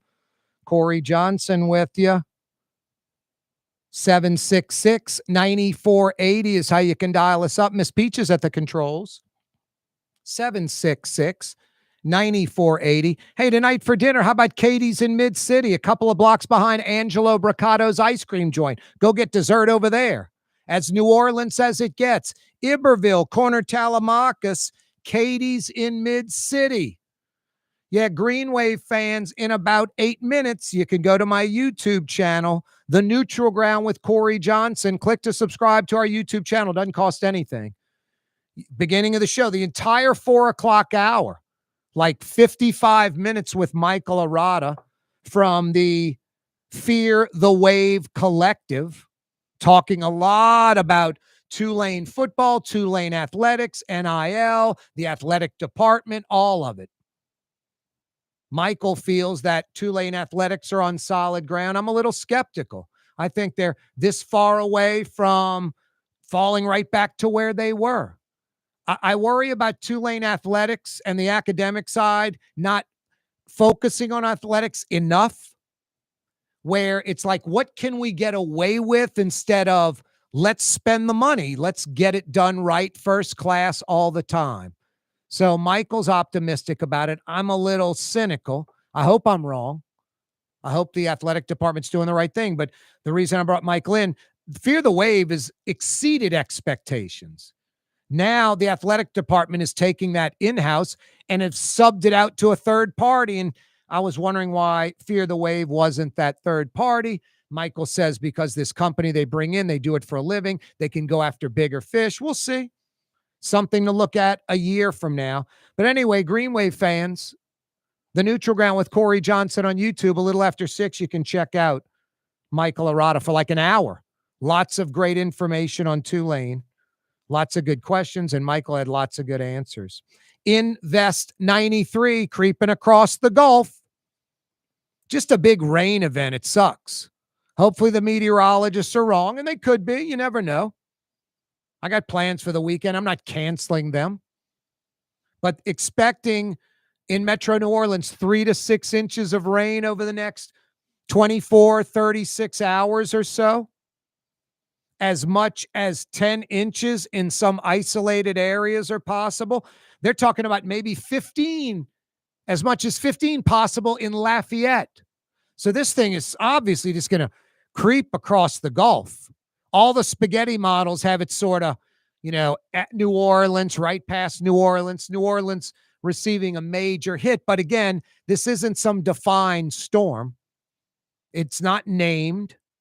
It's not going south in the Gulf where the waters are warmer and it's going to get stronger. It's not hitting land yet. Just sort of going to be a sloppy rain event, unorganized rain event for the next day, day and a half, 2 days tops. The city allowing neutral ground parking until Sunday night. Earlier today, the National Weather Service, a flood watch was issued at 1 o'clock earlier today, and that goes all the way through Friday night. So that gives you an idea. Flood watch from 1 p.m. earlier today through Friday. That's kind of our window where we really have to watch out. Earlier this hour, around 5:20, I had Steve Nelson on from the Sewerage and Water Board talking about why the power plant's not ready to go, talking about turbines and pumps. It looks like the Turbine 4, the old one's rolling. Turbine 5's ready to roll. Turbine 6 is ready to go. Frequency changers ready. So they'll have the 44 megawatts of power. I think, what did Steve say? 88 of 93 pumps are working. 88 of 93. I think one in Gentilly he mentioned, one in the east. Now, hopefully we avoid some major rain event and kind of sneak by this thing without really getting clocked, Hey, I mentioned this earlier in the week. This is the week. Gallagher's 527. Go check it out in Mandeville. I've been raving about this restaurant because it's that good. And it won't be a wasted drive. It won't be a waste of time. I'm telling you, chances are very, very good. Gallagher's 527 will become one of your favorite restaurants. I've got it in my top 10, top 15 in the entire metro area. It's that good. Lunch Tuesday through Friday, dinner Tuesday through Saturday night. You will not be disappointed. An easy drive across the causeway. It's right across Causeway Boulevard from Treyen in Mandeville. So there's no driving on the North Shore. You cross the causeway right behind that Shell station, by the Aquista Pace Grocery. Gallagher's 527 in Mandeville. It's that good. Make the drive. You'll call me and thank me. I love it. Now, I'll probably be there, I don't know, tomorrow or Friday for lunch. Can't get off these 3 things I've been getting for lunch over there.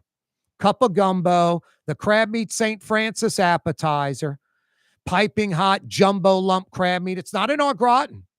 It's full of seasonings and just great flavor. Little ramekin, just piping hot. Louisiana jumbo lump crab meat appetizer. Fantastic.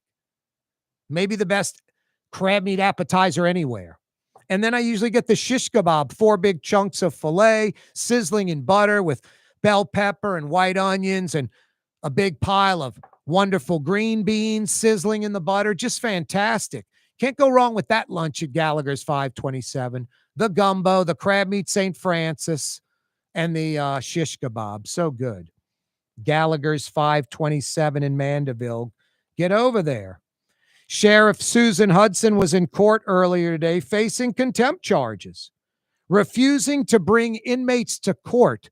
Just so dysfunctional. How Susan Hudson is still running for sheriff is mind-blowing. She's got no chance. Even in broken, dysfunctional New Orleans, where we elect idiots, in Louisiana, where we elect Edwin Edwards, Susan Hudson has no chance in this race. The feds come into Louisiana, charge 5, including 3 police officers. 2 of them arrested at like a statewide police convention. Hey, Jimmy, how you been? Hey, Billy, what's going on? Hey, put your hands against the wall. You're under arrest. Probably thought it was a joke till they saw it was the feds. Yeah, 5 arrested in Louisiana, including 3 police officers, over accused visa fraud, a visa fraud scheme with illegals, with migrants, where they're getting them visas, making it easier for them to get the visa, secure a visa. Wow, Blue Boy. I'm glad you're barking. Without you, I may never know the program's ending. What's that? Thank Michael Arata and Terrence Jones for coming in studio live and joining us. Thanks Steve Nelson from the Sewage and Water Board joining us. You're on a roll. Who else, Blue Boy? Thank the folks listening and watching for joining us, of course. And Miss Peaches for running the controls. Blue Boy, how do I do it without you? See you tomorrow, New Orleans. You're on the neutral ground with Corey Johnson on TV on Cox Channel 4 and Spectrum Channel 333. Also on YouTube, on radio at NOLA Talk 93.9 FM, WSLA New Orleans. It's 6 p.m.